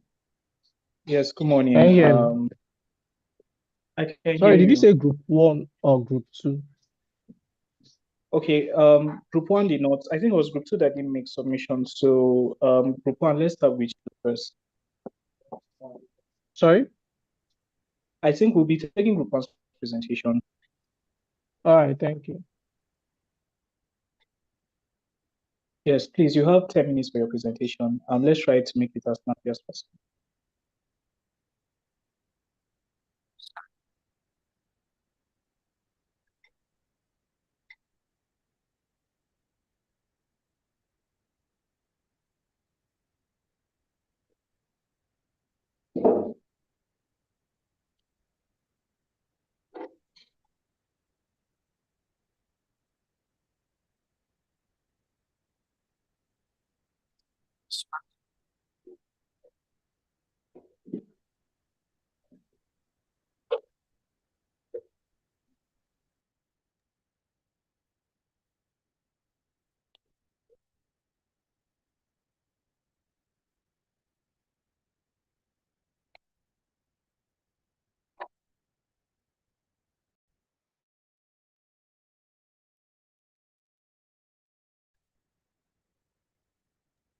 Mr. Ejinsa, can you hear us? Okay. I can hear you.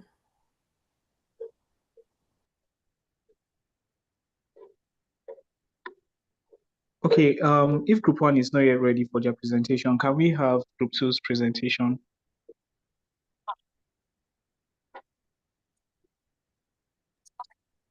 All right. Good morning, everybody. Good morning, mentors. Sorry, My can name you is hear me? Okay, we're okay. having a bit of confusion here. Tommy, right, we'll take your Yes. presentation. We'll take your I was saying presentation. hello, hello, hello. I was trying to share my screen. Oh, okay. What will happen is that we'll take your presentation next. We were not hearing you at all when you were Wow. speaking.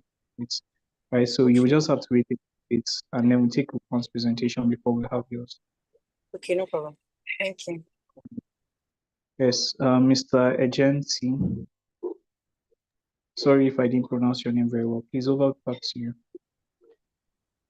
All right, let me share my screen.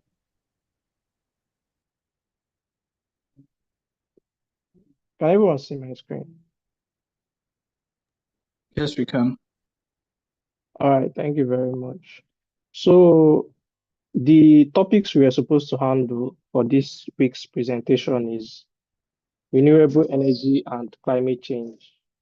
The subtopics include solar power potential and feasibility in rural Nigerian communities, harnessing wind energy in coastal regions of Nigeria, biomass energy utilization from agricultural waste in Nigeria, policy challenges and opportunities for renewable energy integration in Nigeria, and climate change adaptation strategies for vulnerable communities in Nigeria. Now, the first slide, it's not news that the Nigerian energy landscape is currently mostly governed by the use of fossil fuels. Over 80% of our electricity is generated by fossil fuels, by the burning of gas. As the first mentor spoke, almost every household in Nigeria uses generator, offices, and the like.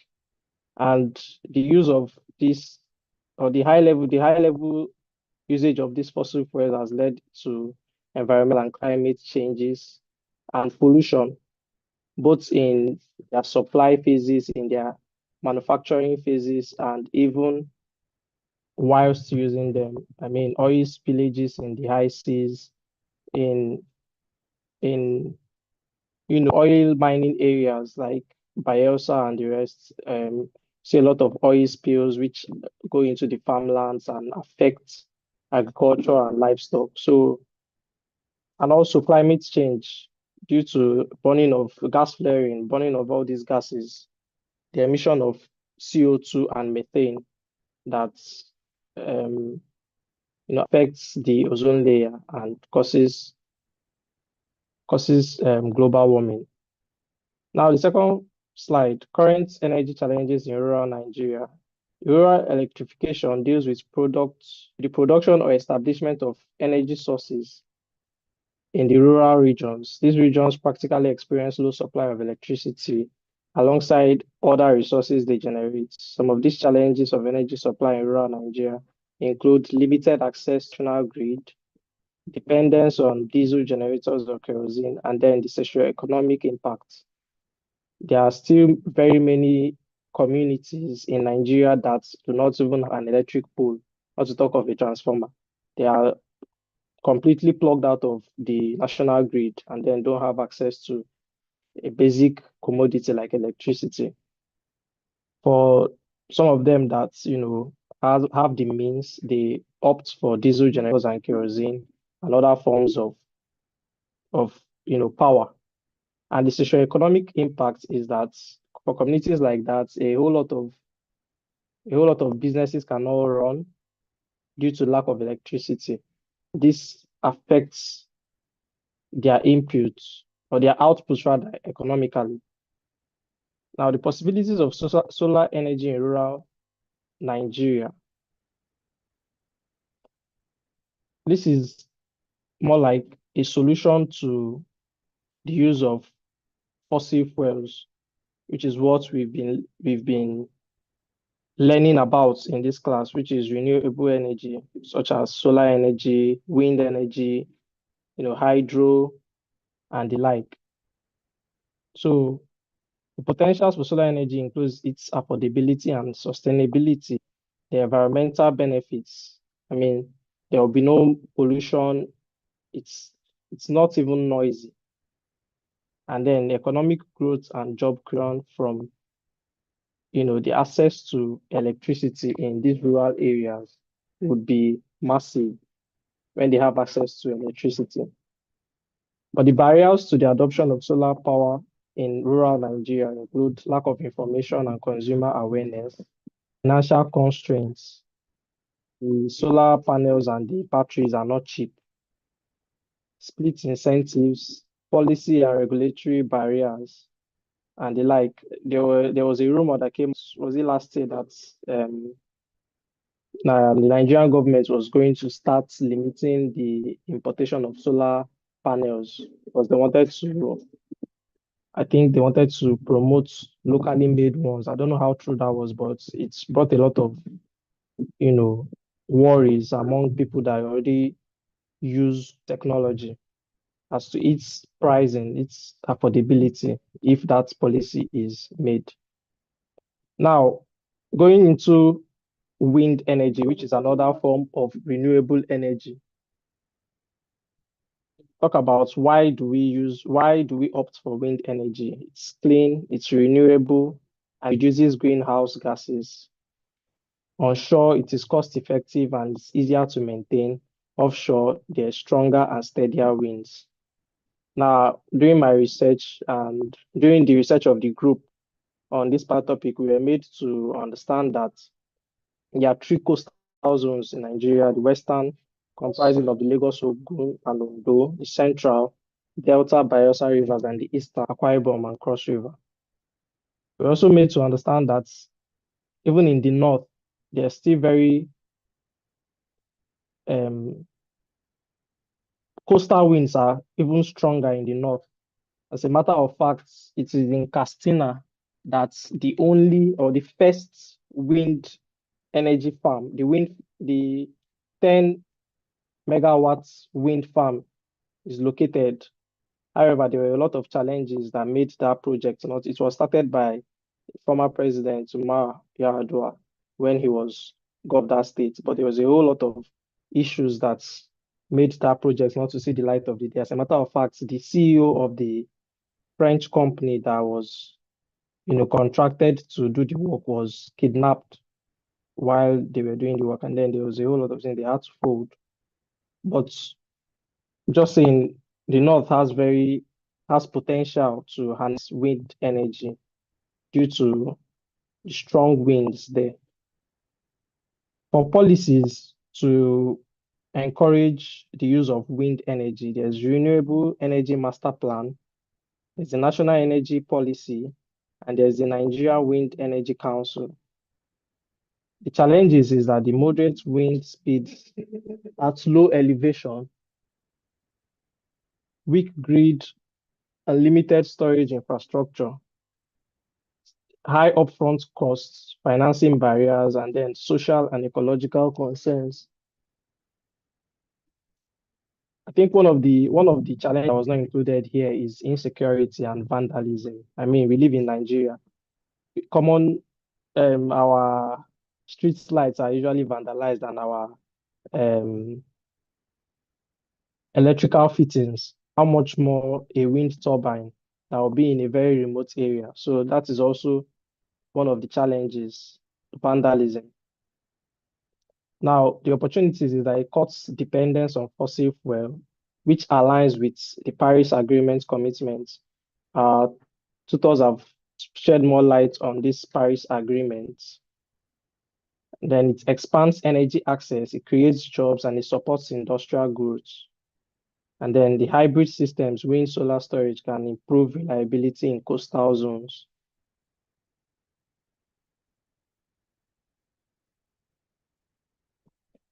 Our policy challenges and opportunities for renewable energy integration in Nigeria. Nigeria has vast renewable energy potential. We have solar, hydro, wind, and biomass. But according to this research, over 85 million Nigerians lack reliable electricity.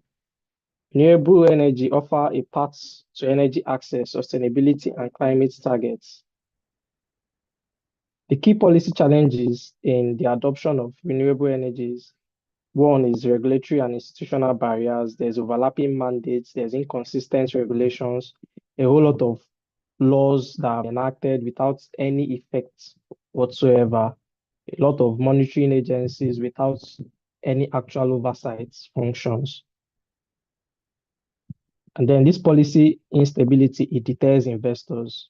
The financial constraints, the high capital costs, the limited domestic financing, and the issue of foreign exchange. Infrastructure and technical gaps, poor grid infrastructure, weak integration capacity, and the lack of the storage technology. There's also a skills and awareness gaps. There's shortage of trained professionals, low public awareness and engagement, and of course, the security and environmental risk, the vandalism, and the likes that I've earlier spoken about. The opportunities is that we have these abundant natural resources. We have solar radiation up to 5.5 kilowatts per day. We also have good hydro and wind potential. Declining renewable energy technology costs. Global solar and battery costs are falling rapidly. Policy momentum. We've enacted laws that actually favor the use of renewable energy. As a matter of fact, the Electricity Act of 2023 mandates renewable purchase obligations on licensees to generate power from renewable sources or to purchase power from renewable sources. There's also incentives and feed-in tariffs and tax incentives to promote renewable energy projects. And then the Nigerian Electricity Regulatory Commission, NERC, is tasked with creating simpler licensing process for renewable energy companies to encourage their participation. These are some of the incentives that is included in the Electricity Act of 2023 to foster the adoption of renewable sources of renewable energy as to become like the main source of energy in Nigeria. So the recommendations and the way forward is to strengthen regulation, clarify rules, ensure policy continuity, and improve licensing and tariffs. Mobilize finance by offering incentives, tax, credit guarantees, and enable green bonds. Upgrade infrastructure, invest in the grid, smart systems, and energy storage, and so on. So thank you very much. This is my presentation and the presentation of Group 2 on this topic. Over to you, Mr. Dennis. Thank you very much. All right, thank you very much for your very wonderful presentation. It was enjoyable and very fast and also straight to the point. So well done to you and to your team for putting together your presentation. I was notified by Group 2 that they are prepared for their presentation and they will make a presentation in class. I'm sorry about the little confusion from my end. So please, we would like to have Group 2's presentation also very quickly so that we can just get feedbacks from our mentors. We'll take questions and we'll call it a day in class. So please, can we have the presenter for Group 2, Tommy, you can come up and make a presentation. I would like to do that quickly in about 10 minutes so that we don't waste so much time.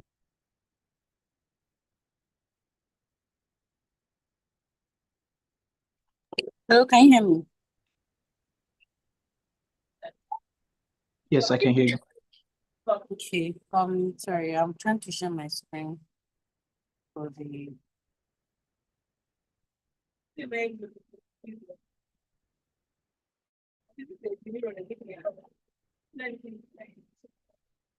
Okay. Oh, finally, thank God. Can everyone see my screen? Yes, we can see your screen. Okay. So the topic for this week was renewable energy and climate change. So our group started off with a short introduction into global energy demand. Global energy demand continues to rise, with fossil fuel supplying about 80% of consumption and contributing over 70% of greenhouse gas emissions. That is sorry.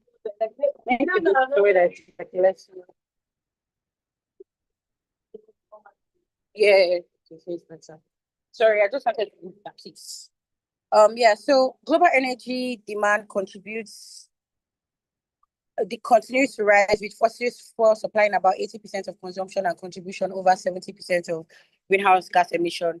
That's what the first mentor was saying about the fact that because of the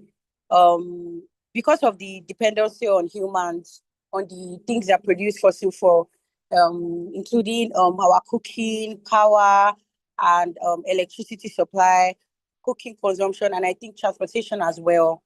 Global fossil fuel emission has increased to 80%, and there's like huge global demand. Greenhouse gases causes global warming, sea level rise, biodiversity loss, and serious health risks. So aside the fact that like it is hazardous to the air, and the fact that it's actually causing flooding, like the mentor mentioned earlier today, that's actually causing flooding because it is harming our environmental air. It also poses serious health risks to we as humans that are inhaling the air, because it is no more, because we're no more inhaling clean and fresh air. We're now inhaling air that's polluted with greenhouse gases from fossil fuel energy, fossil fuel supply, or fossil fuel supply. Transitioning to renewable energy is essential to reduce emissions and meet climate targets. The International Renewable Emergency Agency, IRENA, estimates that renewables combined with energy efficiency could achieve over 90% of required emission reduction by 2050. So, what we're trying to do in our introduction is sort of like stating how harmful these fossil fuels and how harmful these greenhouse gases are in the environment, and the need and the importance for renewable energy to come into place so that we can reduce the emissions of these fossil fuels. And today our mentor mentioned that like this contamination of the air actually stays for decades. That is, we need to start solving them now. Like it's an issue of like immediate emergency. So importance of renewable energy, environmental protection, public health, energy security, economic growth, and global compliance. So what this is basically saying is, why is it important for us to, switch to renewable energy? It protects our environment, it reduces health risks, so that's public health, energy security, economic growth as well, and global compliance, because there are a lot of laws that are sort of like tilting. There are lots of policies that are put in place already, worldwide organizations that encourage all countries to sort of switch and transition to renewable energy and reduce the pollution of the air with fossil fuel energy. Yeah, so our group also decided to explore other types of energy that we can depend on to reduce the pollution in the air of these gases, rather.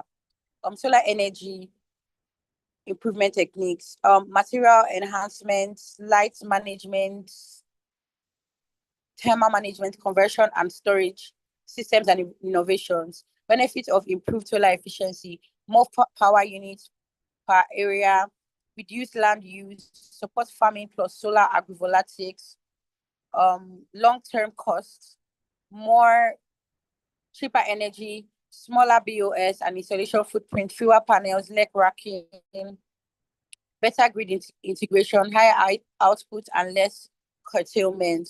So another form of energy that our group has suggested is that we take into consideration is solar energy efficiency improvement techniques. So what we're trying to say is that like we feel like there should be adoption of solar energy more, and we try to list a few of the benefits of improved solar efficiency.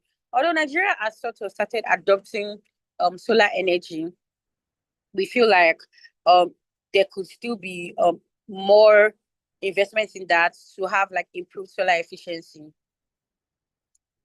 Then impacts of wind power on local ecosystems, positive impact, clean renewable energy source with no direct GHG emissions, space efficient, boosts local economy, minimal water use compared to coal or nuclear power.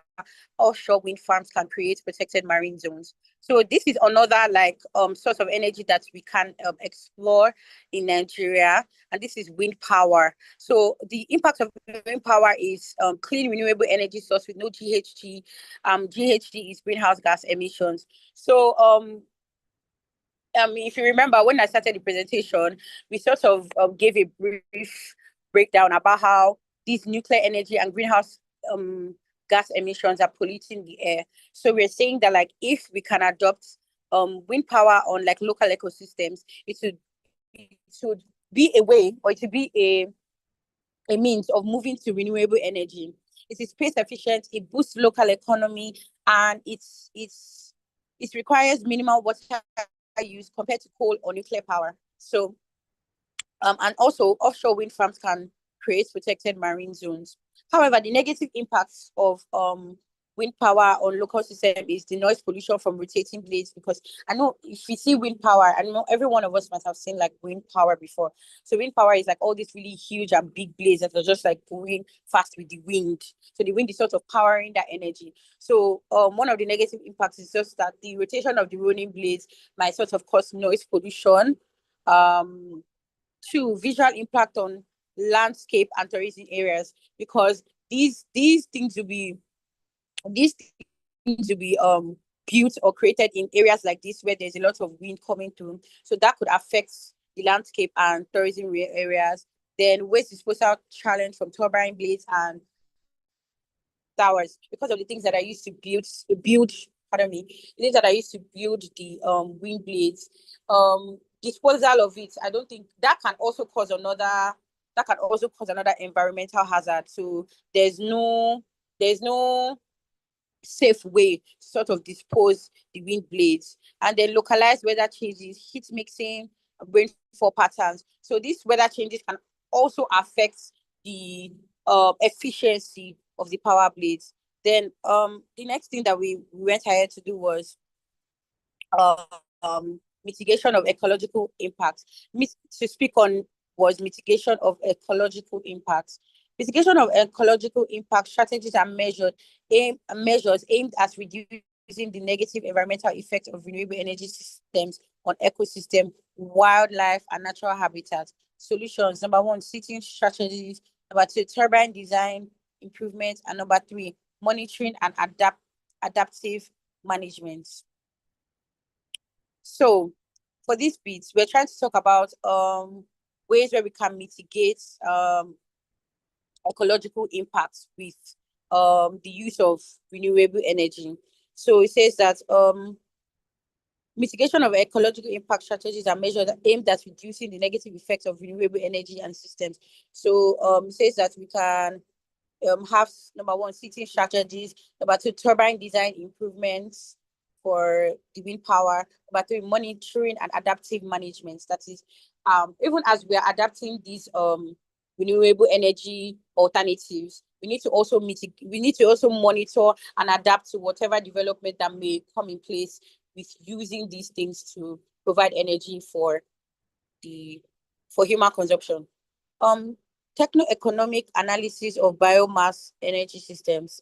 Techno-economic analysis of biomass energy assesses both the technical performance and economic viability of biomass system to determine their sustainability and feasibility. Technological aspects: number one, converts organic waste, crops, and residues into energy. Two, technologies: anaerobic digestion, gasification, direct combustion. Three, applications: electricity, heat, biofuels. And then the economic aspects. So these are two aspects. Now we first of all spoke about the technological aspects, and then we spoke about the economic aspects. So the economic aspect says, one, waste to energy plants, lower landfill costs, and generates revenue. So rural biomass offers affordable local energy access. 3, urban supports waste management and energy supply. So we're talking about adoption of biomass energy here, and they were trying to analyze techno-economical analysis of the biomass energy system. So we had a technological assessment on how we would adopt biomass energy. The technological aspect explains that, number 1, it converts organic waste, crops, and residues into energy. Number 2, anaerobic digestion, gasification, and direct consumption. And 3, that's the application. It applies with electricity, heat, and biofuel. So biomass energy gives to the technological aspect. This is what it would contribute to the technological aspect of producing energy. Then the economic aspect, number 1, waste to plant energy, lower landfill cost, and it generates revenue. Number 2, it's the biomass offers are available and local energy access. So what this is basically saying is that it would be accessible to people in rural areas, and it will be affordable as well. Then urban, it supports waste management and energy supply, because the thing is, like, when we are like thinking about like producing energy, one of the issues or one of the problems is usually waste, because those things, after it has produced the energy, to dispose them, it can become hazardous. So what we're trying to say is that, like, biomass energy supports waste management and energy supply. So we also went ahead to analyze the pros and the cons of biomass. So biomass is derived from organic materials, which can be used to produce heat, electricity, or fuel. Speaking on that, then advantages of biomass energy: number 1, it reduces waste, like I said earlier. Number 2, it provides reliable energy security. Number 3, renewable resource, because we've been speaking on switching from nuclear energy and GHG emission, reducing GHG emission as fossil fuel energy. So using biomass energy would be a step to transition to renewable energy. And number 4, of course, job creation, because it will need a lot of experts to work on that as well. Then disadvantage: number 1, land use. Number 2, cost competitiveness. Number 3, emissions. And number 4, seasonal availability. I just want to skip through that because it's time. Then policy framework for promoting renewable energy adoption. So here, I think we're trying to speak on like the legal aspect of it, like what are the frameworks that the government can sort of take into consideration, or what are the frameworks that are in place to promote renewable energy adoption. Government-driven strategies and regulatory tools designed to create favorable conditions for renewable energy growth. Key instruments for adoption: number 1, subsidies and tax incentives. 2, feed-in tariffs. 3, renewable portfolio standards. 4, research and development support. 5, green certificates and carbon trading. Okay, so in this bit, we're trying to speak about like how can there be like policies, or what can the government do to put policies in place that would promote renewable energy adoption. So it says, number 1, subsidies and tax incentives. So for people that are coming in to invest renewable energy in Nigeria, or people that are taking on renewable energy options in Nigeria, they should be awarded subsidies and tax incentives. Maybe tax incentives basically means that, like, or maybe they'll be exempted from paying some tax if they invest in these renewable energy investments in Nigeria. Then feed-in tariffs, renewable portfolio standards. So there should be a portfolio set in place for renewable energy. So even if they are bringing renewable energy into Nigeria, it should not be substandard. There should be standards that should be followed for investors of renewable energy in Nigeria. And number 4, research and development support. Research and development support, that is people that are conducting research and trying to develop and trying to grow it. There should be grants and there should be support for them. Then green certificates and double training, carbon training, and 6, environmental/planning laws. There should also be development in our environmental and planning laws. Challenges in policy implementation. Some of the challenges that might be in the implementation of these policies include the following. Number one, financial constraints. So there might be not enough money to sort of put these things in place. That's why we said that like there should be tax exemption and subsidies. So for people that are willing to carry on this financial burden, there should be sort of like reduction in their financial budgeting regarding it. Political will, that it's there's little to no sensitivity when it comes to like the political aspect of it, like people being interested in these things in politics. Infrastructure gap, we know that there are already infrastructural gaps, even down to like the smallest things in Nigeria. So this coming into place will also struggle with infrastructure gap because we don't have things like this already in place to support them. Then legal enforcement. Example, in many African states, renewable energy plants stall due to limited finances, unstable politics, and weak regulatory enforcement. But that's basically what I just explained earlier. Carbon capture and storage technologies. Tech that captures CO2 from industrial sources, transports it, and stores it underground. Key benefits: cut CO2 emissions in hard to abate sectors. 2, supports climate goals. 3, negative emission possible with biomass. Then challenges: high cost and energy penalty. 2, geological risk and leakage concerns, public acceptance and regulatory gaps. Case study, Sweden and Norway. So I think this is like another suggestion with regarding renewable energy.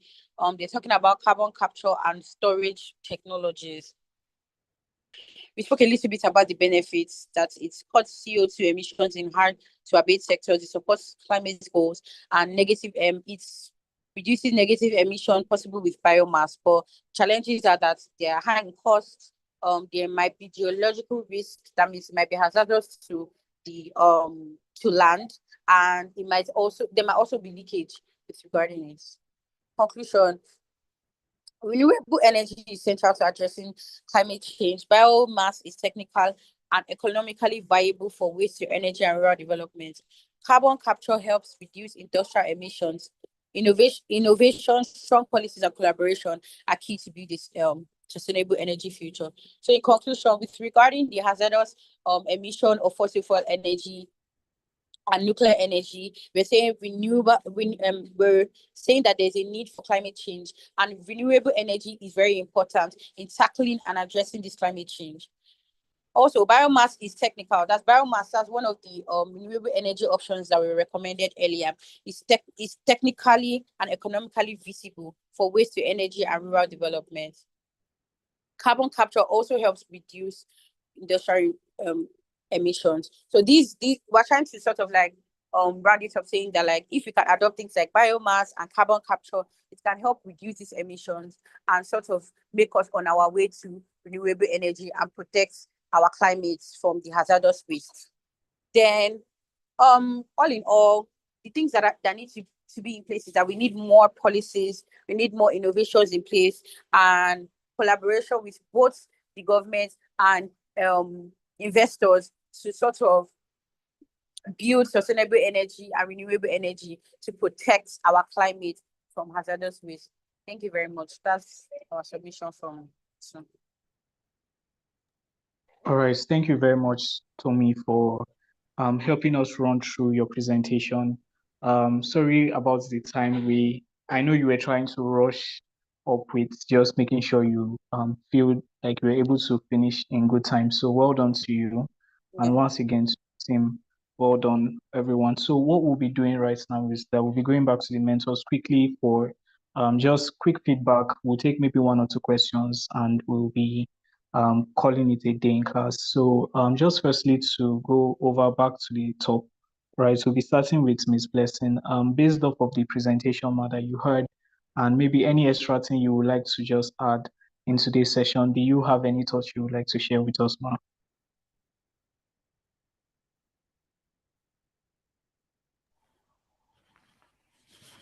Hello. Yes, hello, ma. We can hear you, ma. Yeah. And we're just feedback from you, and also feedback based off of the presentation, and maybe any little thoughts you would like to add in regards to the topic for today. Okay. So I'll start by commending the mentees.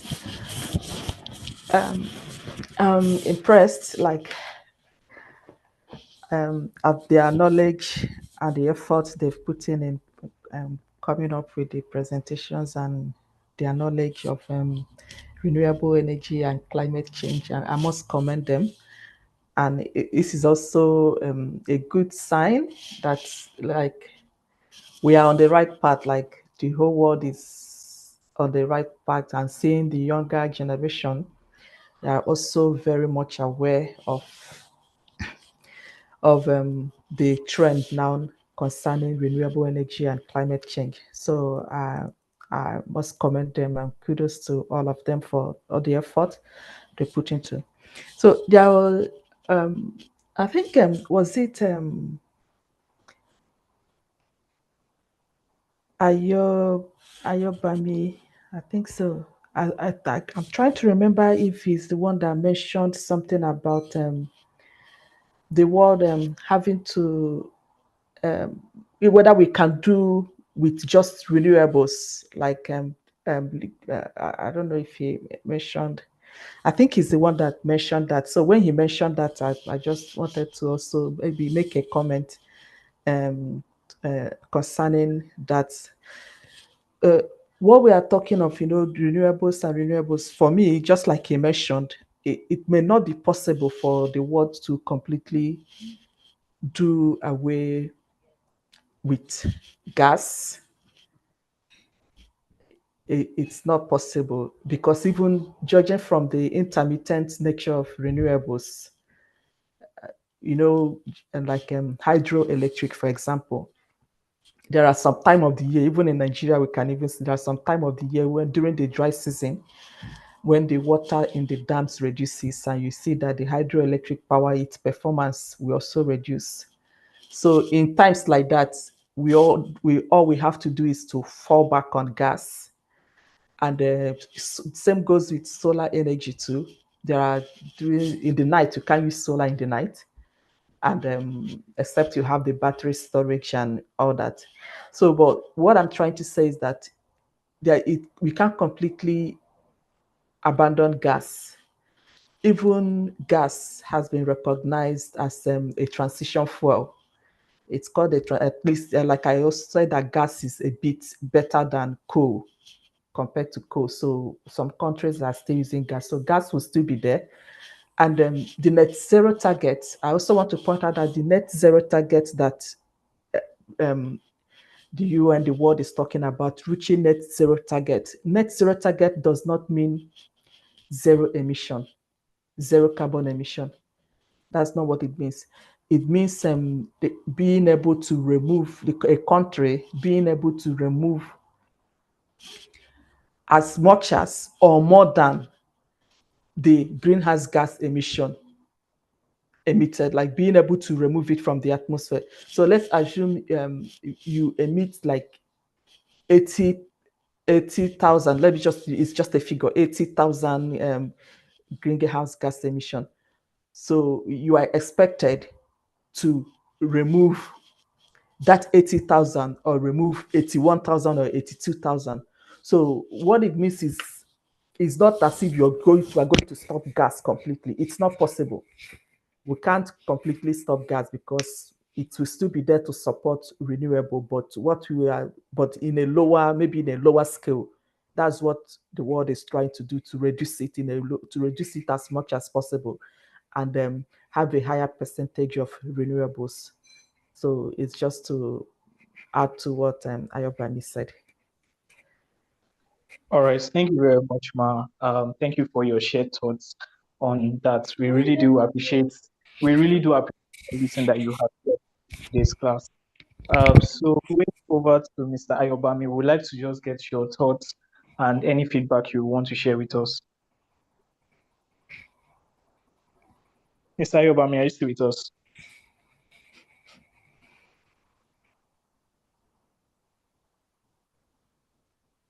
Okay. It seems maybe Mr. Ayobami may be busy right now. Can we have Mr. Okeogene? Right, so we'd like to get a little feedback from you, Mr. Okeogene. Excellent, Mr. Dennis Williams. Thank you again. Thanks to the mentees for their presentation. I will say a very good job on the presentations. So well done to the mentees. I think the first session of this particular code, I wasn't part of the first one, but I was part of the second one and the third one. I would say that this is the best presentations I've seen from both teams. I think last week we didn't get presentations from both teams. We only got from one, and I was afraid that the same thing would have repeated today. But I think the second team, Tommy's team, they came on board. She said she was speaking actually, but we didn't hear her earlier. So they did come up and make their presentation eventually. So I'm not sure which is group one or group two, but I will tag them in terms of first presentation and second presentation. So good attempt at the topic. I quite understand that these are mentees. Most likely, you might not know in-depth knowledge on this topic, but you've been able to do some research. So kudos to you for making an attempt to come here to make this presentation. The first presenter was a bit slow, and the presentation was not very detailed, I would say, but he went ahead to talk about wind farm at least. He talked about insecurity and vandalism as one of the challenges for renewable energy, and I totally agree with him. He did set a few examples about the renewable farm or the wind farm in Castina State, so very good, good detail he provided there. He did mention a bit about policies and their challenges. He made some recommendations as well. So I think it was a good attempt. He went ahead again to show some good knowledge of what the renewable sector is. However, I was expecting you to make some insinuations from what you have studied. And I think I need to emphasize that again on this call. There's a lot of information out there in the entire world, right? You can go, somebody can say A or B, right? A lot of information out there, but your own opinion about what you do is quite important. Based on the information I have, I think this is where we are. I think this is where we're going. I think this is the position. You have to provide your own inference. I think that is very, very important. You're not just coming to give us the information, right? We know this information. We know where to find them, right? But based on the information you have found already, this is where you think renewable is quite good. It's going to help us in dealing with climate change. You make your inferences at the end of your presentation. This is very key. I must say this as we go ahead. So the first presenter failed to connect the dots and to make inferences at the end to say, this is where we are. This is what we think as a group. This is what we thought. And this was our conclusion about this topic. So I must enjoin the team to always do that. We still have 2 more presentations to come again. I would like to see your own thoughts about the topic you have gone through. Fast forward to the second presenter, Tommy.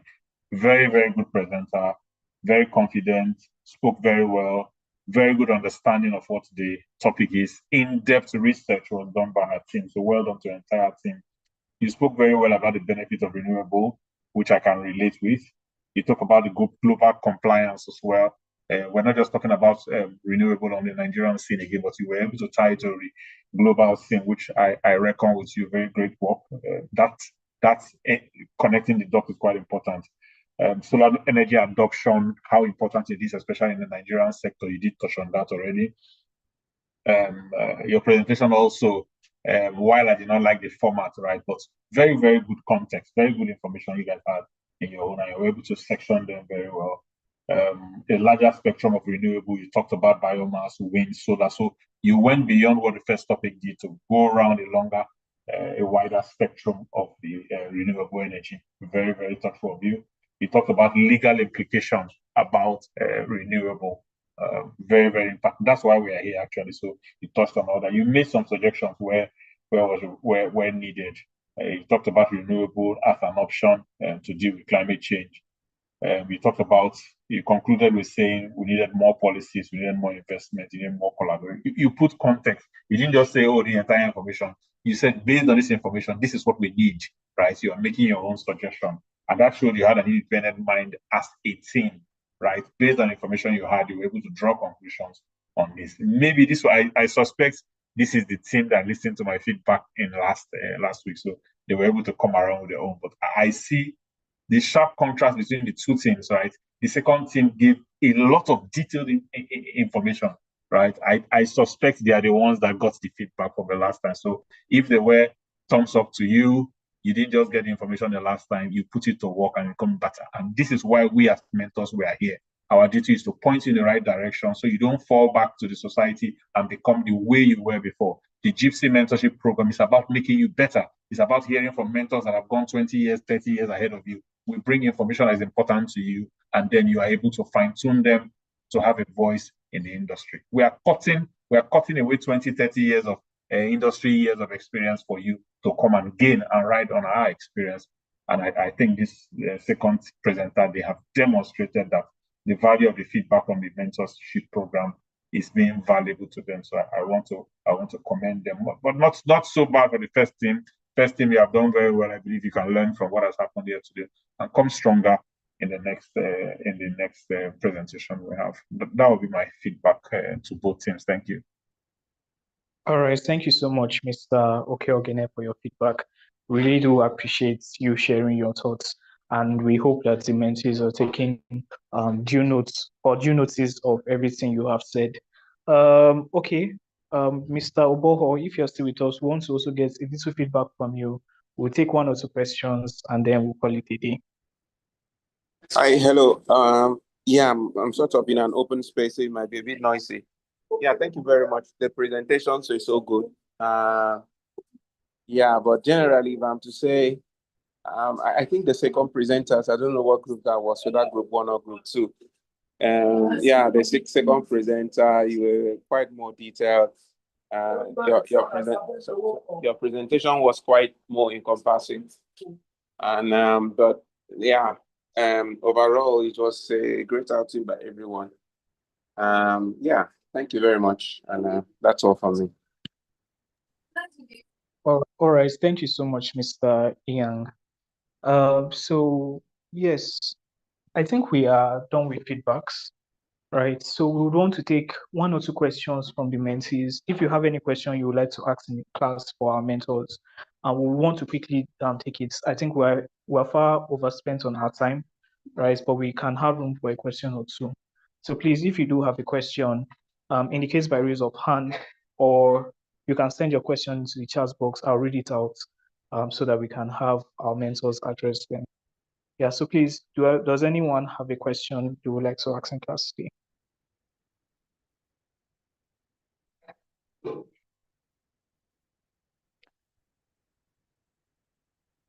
Hello, please, do we have questions? Okay, I can see Marvelous, you're raising your hand. Please, you can go ahead, unmute and ask your question.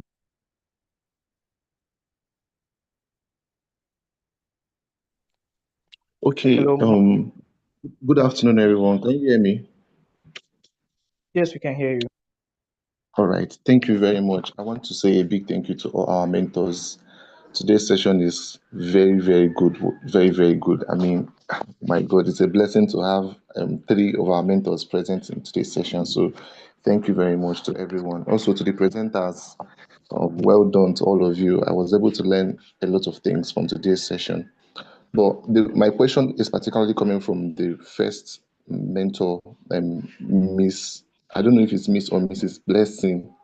When she was presenting, she mentioned something that I wanted to confirm something from. So when she was talking, she did mention that the Paris Agreement is the most standout agreement for climate and renewables in the world right now. According to her presentation, she said we have about 163 countries that are signatories to this Paris Agreement. And she also went on to say that Nigeria has already ratified the Paris Agreement as law, domestic law. So I want to confirm something because again, when she was presenting, she also mentioned other state statutes that were also created in Nigeria to address climate change and all of that. So my question exactly from all of that is this: like, I want to know if there are the statutes have been created in Nigeria to address this climate change. If how practical is it actually? I want to understand what are the practical rules that the ratification of the Paris Agreement and the statutes of climate change in Nigeria. What are the practical rules that it's it's doing in Nigeria? What are the things that it's doing in Nigeria? Do we have do we have fines and punishments and for breaches of this agreement? Is it criminal or civil, like in nature? I want to understand because it will determine how serious Nigeria is in addressing the issue of climate change. That is the first question that I want to ask. Then the second question that I don't know if you got the first question, though. Do you understand my first question? Sorry.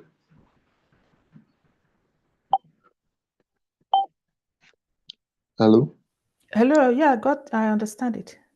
Okay, thank you very much, ma. That's my first question. Then the last question, my second and last question is, although I think it has already been answered, it was answered also last week when I asked about it, but I want to know if it is possible. Is it possible at all? Because again, last week when I asked the question, our mentor, Mrs. Okeogene, answered that it is not really the plan to completely transition to renewables. So towards the ending of today's session, Ms. Blessing again, she mentioned that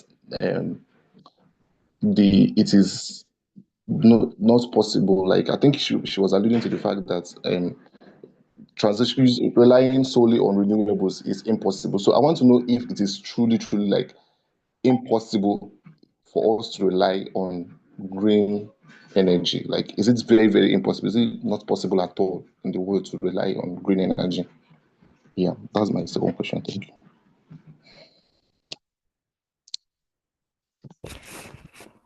Hello, can you hear me? Yes, I Yeah, can. on your first question on the Paris Agreement, yeah, I mentioned that Nigeria has ratified the Paris Agreement, and ratification means like you said, it's a standard, it's a treaty. You know, a treaty is an international agreement for countries. So it's a standard agreement for once for countries that are the United Nations, countries that are part of the United Nations that have agreed to ratify. Once you ratify a treaty, it means you are giving your formal approval to it. You're confirming the consent of your country to abide by the provisions of that particular treaty. So that is what Nigeria has done. So it is after they ratified the Paris Agreement that they came back home and enacted the Climate Change Act. So like you also asked them if the Climate Change Act specifies penalties for non-compliance, and that is penalties and strong penalties, and for non-compliance, it's an issue that Nigerian laws has. Is also like the Electricity Act, the 2023 Electricity Act. There are provisions on renewable energy integration. In fact, this is actually the focus of my current research. My current research. So not being able to specify a strong penalty and implementation is part of the issues, the problems I identified as the problem of the Electricity Act when it comes to integrating renewable energy in Nigerian electricity power sector. So that is also still the same case with the Climate Change Act. It's just maybe they just make law specify it has to be like this, it has to be like this, it has to be like this. But in most cases, there are no strong penalties for non-compliance. But what I would say, it's just it's still the first attempt. But for the Climate Change Act, I will have to excuse them for now. Is Nigeria's first attempt in making a law like that. But hopefully, maybe with as things unfold, they will be able to make recommendations for amendment and implement a stronger penalties for non-compliance. And you also said, in what way has it been relevant? Like, in what way has the climate change? What way has it been relevant in Nigeria and all that? It's been relevant because after the enactment of the act, like I mentioned, there's an office now which the act recognizes that major way of first thing for Nigeria to do to combat climate change is transitioning to renewable energy. So currently they've set up an office, an energy transition office, which their responsibility is to come up with modalities and roadmaps on how Nigeria can transition to clean energy. So Nigeria is doing that, and there's been also some policies from year in, year out. They've been coming up with policies on renewable energy integration, and different governments mostly for every year now there's a new policy on how to integrate renewable energy into Nigeria's energy mix in order to combat climate change. So there are still talks, there are still strategies. Once Nigeria is coming up with one strategy or the other to see how this can be done. But for me personally, in my own opinion, I think that much more needs to be done.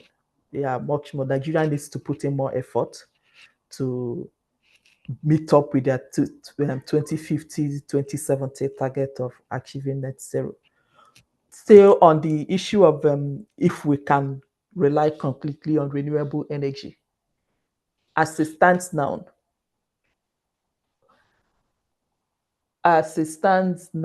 for Nigeria and for most countries, it may not be possible for now. Because let's take, for example, Nigeria, that is still struggling with to even, I think it's about 40 or 50% of Nigerians that have electricity supply right now. So even with the gas that we have, so and all of a sudden you say, let's transition to renewable energy. Number one, for now, you can't, because if you say complete transition, it's going to be chaotic. Like, from how are we going to even start? We don't even have the enough investments of renewable energy investment in the country. We have these gas power plants that we have now are people's investment. They've already invested, they've sunk in money, we call it sunk investment. There are monies have been invested. And for this investment to recoup the money can take as long as 20, 30 years. So if you say shut down everything, and what's going to happen to the already invested money in the gas power plants? It's going to be that's very it will be very unfair to the investors to shut down. Then how are we going to keep our lights on? Right now in Nigeria, renewable energy is not provide enough supply for everybody in Nigeria. So it's not possible now. And I also mentioned that gas has been identified as a transition fuel. Even when you also look at the UK Energy Act, it's stated there that they will still continue to use gas to generate energy because of, like, these cases I mentioned, their lights, they still need to keep the lights on while they continue to transition. So, and also I also mentioned the intermittent nature of renewable energy. So as it stands now, it's not possible to generate energy completely from renewable energy. Gas will still play a supporting role. Maybe it may happen in future, maybe in so many years to come, but for as it stands now, it's not possible. All right. Thank you very much, ma'am. I understand very clear. All right, thank you very much, Ms. Blessing, for helping us answer that question, and thank you, Marvelous, for your questions. So we have overshot on our time, and we have the second class that is about to come, right? So a second class for another set of course or of another course. So we'll be doing well to just wrap up this session right now. I want to say a very big thank you to all our mentors that have made it to class today, and for everything that they have shared, for the presentations they have made, and for all thought provoking knowledge that has been communicated today. We sincerely do appreciate on behalf of all of us, including the organization JIIPCC Academy and the mentees. We want to say a big thank you for your time. We do not take it for granted. And we know that what you are doing in sharing your knowledge and sharing your thoughts is not just it's not just being wasted in that sense, but it's also affecting, or it's also contributing to a next generation, or to the next generation of energy lawyers and energy enthusiasts who are going to make the world a better place for all of us, where we have access to cheaper energy and energy that is clean and can enable the world do more and live longer within that sense. So just before we go, we would want to take our pictures like we normally do always within our practice. So for those who have their for those who can turn on their videos, I have my video turned on my second device. Right. For those who can turn on their videos, please, we would like for you to do that. Let's quickly take our pictures and call it a day. Thank you so much, Mr. Ayobami. Thank you so much, Ms. Blessing. It's nice seeing your face. Thank you very much, Ma. So can we have more mentees turn on their videos? All right, James. Thank you, James.